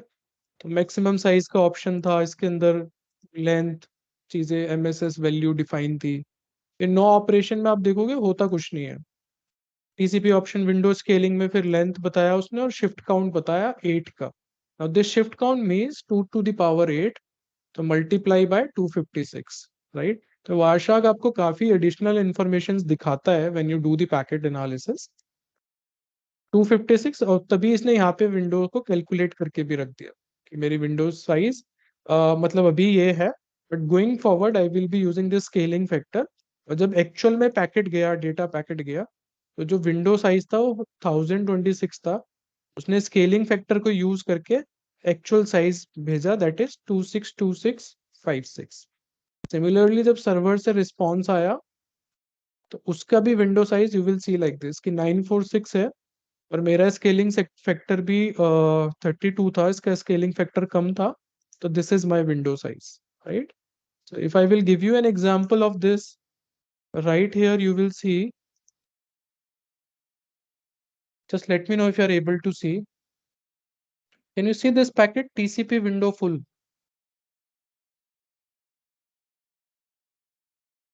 Hello? Yes. Right? So TCP window full.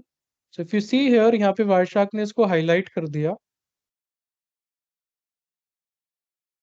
and you will see कि sequence number, acknowledgement number, window was this, calculated window size was this, scaling factor was 2, right?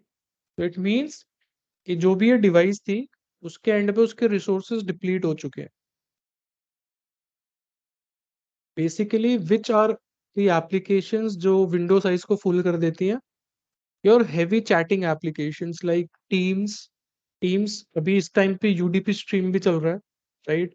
Chat भी supported है, मैं screen share भी कर रहा हूँ, मेरी voice भी जा रही है, multiple things are happening over Teams, right? तो ये बहुत बैंडविथ चैटिंग एप्लीकेशन है, so there might be possibilities कि ये मेरे बफर्स को डिप्लीट कर देगी, राइट? तो you will see window size full, तो फिर मैंने रिसीवर को इंडिकेशन दिया होगा कि बॉस थोड़ा सा स्लो रीट्रांसमिट करो, राइट? उसके बाद ग्रेजुअली मेरी विंडो साइज इंक्रीज करती है, and here you will see window size 1562 1562, right? उसके बाद धीरे धीरे बढ़ जाएगी, फिर मेरी विंडो साइज बढ़ गई, right? So gradually it will increase. The more space I have, accordingly I will scale it up, and accordingly I will scale it down. I hope it is clear.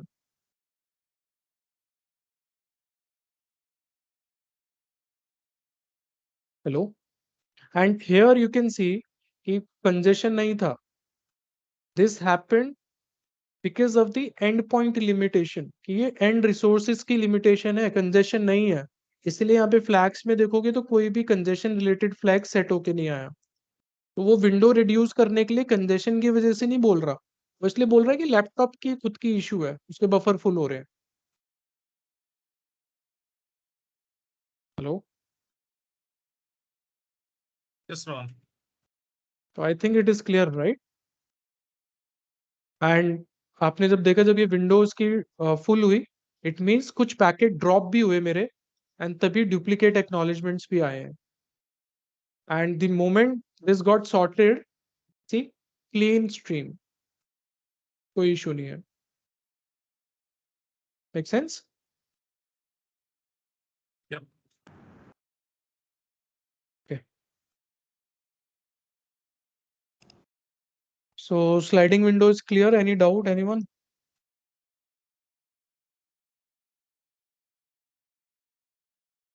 No. Okay. So this completes your TCP header. IP ko to we will complete, I mean, we will take it on another lecture, because IPv4 and IPv6 will need at least 3 hours. So let me just show you few diagrams with Rohan, this. Mm-hmm. can you please explain regarding the TCP version and retransmission timer in congestion avoidance algorithms? यार आपकी voice बहुत I mean, I'm not able to hear it properly. Can you Hello? type it in chat? Chat में type कर दो. Sure, thank you.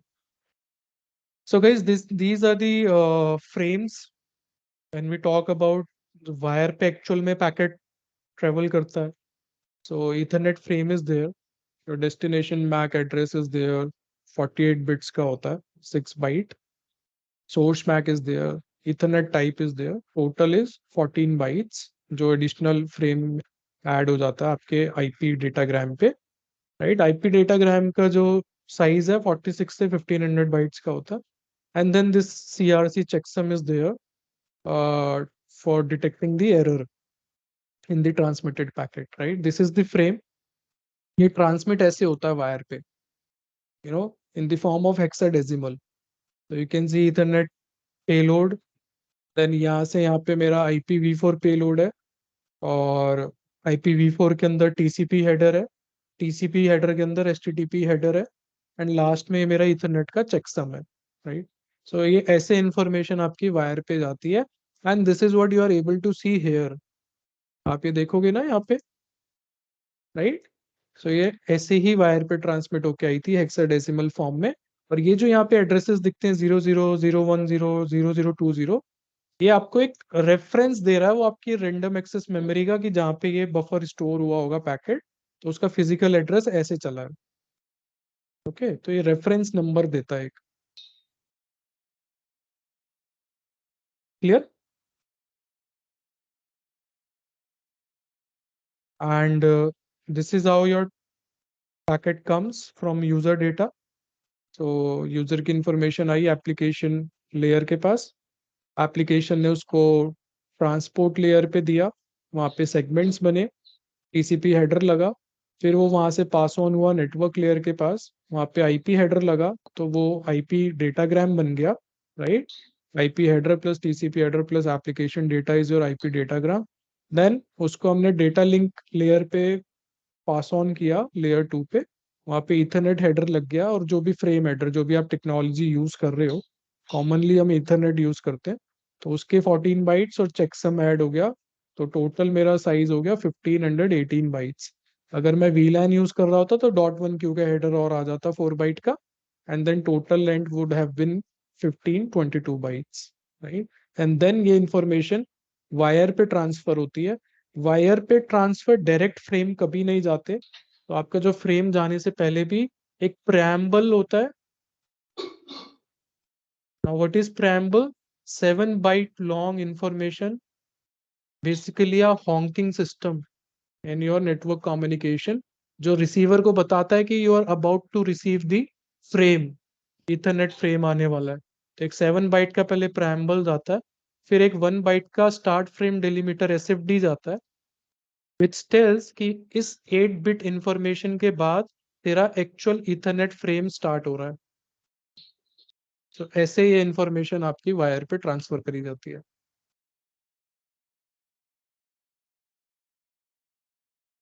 Clear?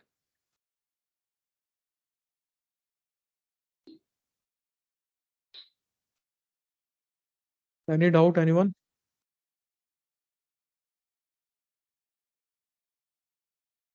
Okay, so TCP options are clear: maximum segment size, window scale, selective acknowledgement, timestamp, TCP fast open, TCP keep alive, window scaling, right? So these are the options which commonly you will see in your Wireshark captures. And if you have any doubt, anything, you can just let me know. And this IP we will cover it in next lecture.